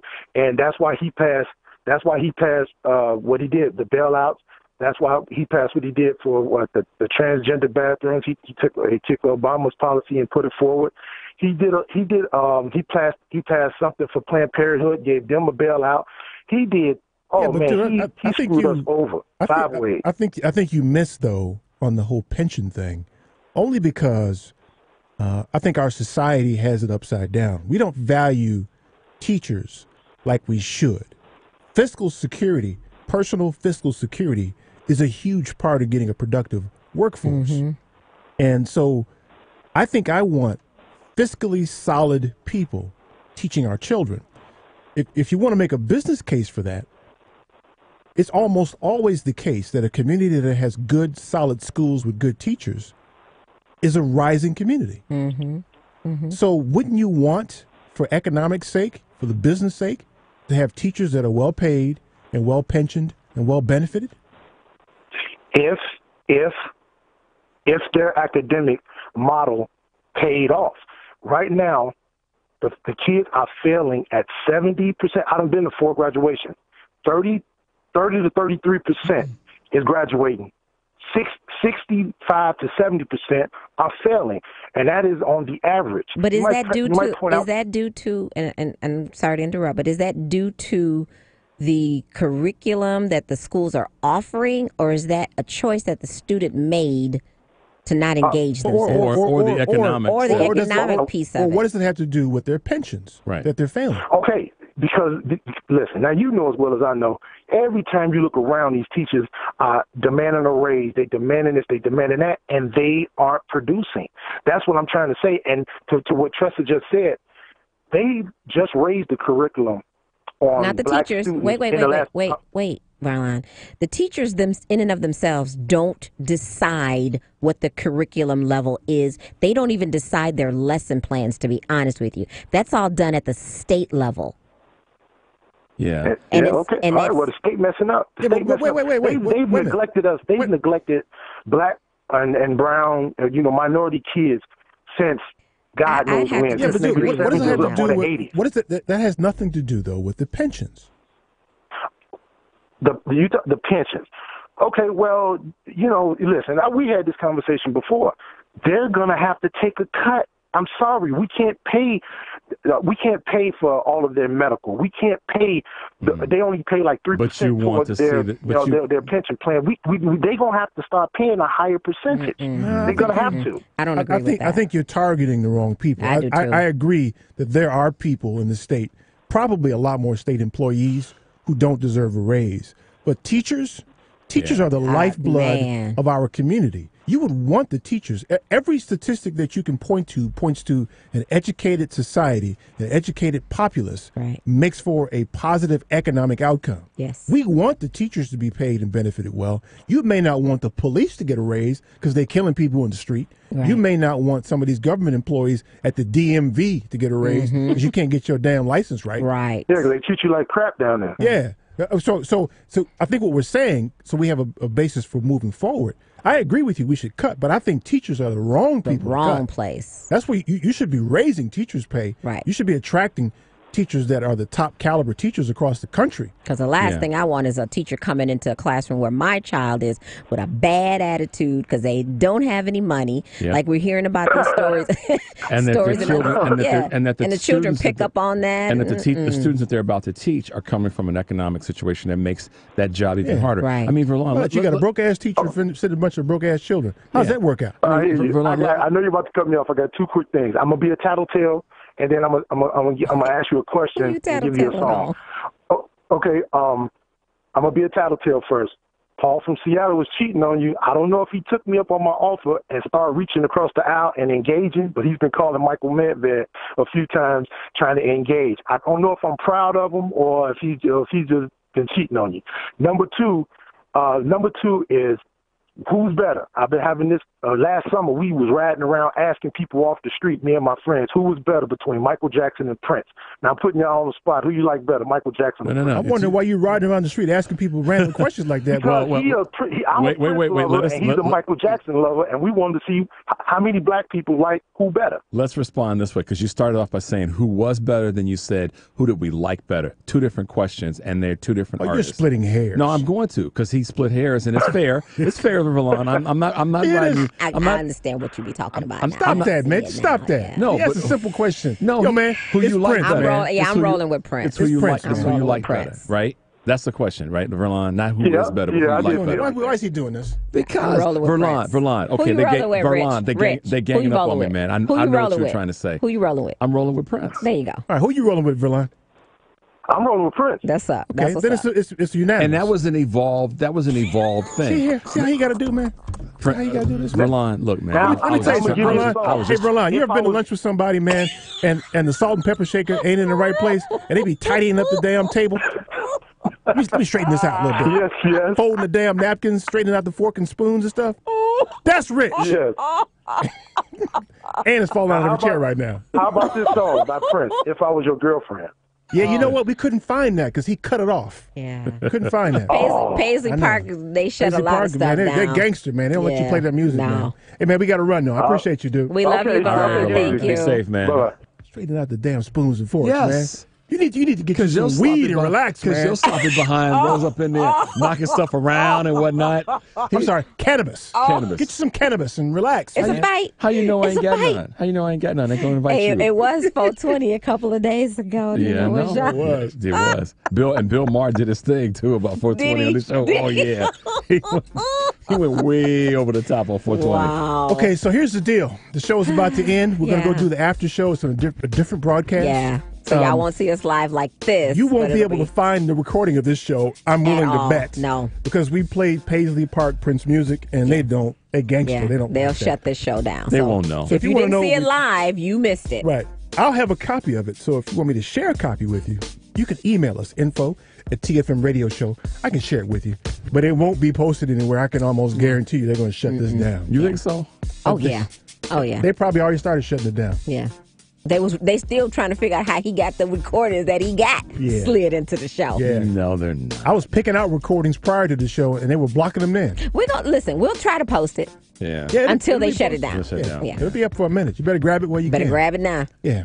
So the time we have, I do indeed want to thank you for yours. Austin did a fantastic job. Yes, he did. In the old busted studio. Thanks, partner. Yes, sir. Appreciate We you, man. love you, And your face is Austin. real pretty, man. Real pretty. I mean, I'm not on camera, so my face don't really matter. Oh, you've been on camera. We've been switching to you. We've been they switched seeing. to me? Oh, yes. Don't be magnanimous They over keep seeing there. him on the stream. Yes, we did. I've seen Austin several Can we see times. him on the stream, Mike? Put him up. Put him up, Mike. Mike's good. I don't see him. There he is. Bam. Wave Told Austin. you. Okay, well, there it is. And Mike's been holding it down today. That's right. Thanks, Mike. Appreciate you, man. Tune into the family meeting every Sunday at 4. Thank you, Tressa. You're welcome. Thank you, Black Asian Dude. What is Welcome up? back to Civilization. Yeah, thank you. Tune in. We see y'all next week, y'all. Peace. The preceding program, The Family Meeting, is sponsored by the Polaris Insurance Agency and Eric Grant, and to the extent of its guests. The views and opinions reflected do not necessarily express the views and opinions of NewsWeb Radio Company or its management.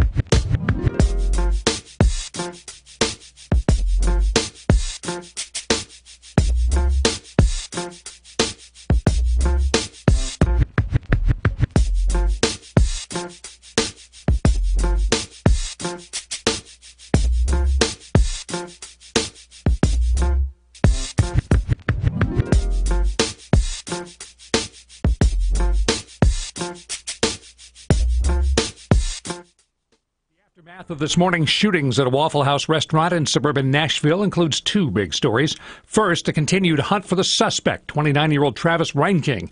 That includes the man's history. We have learned that Reinking was arrested by the United States Secret Service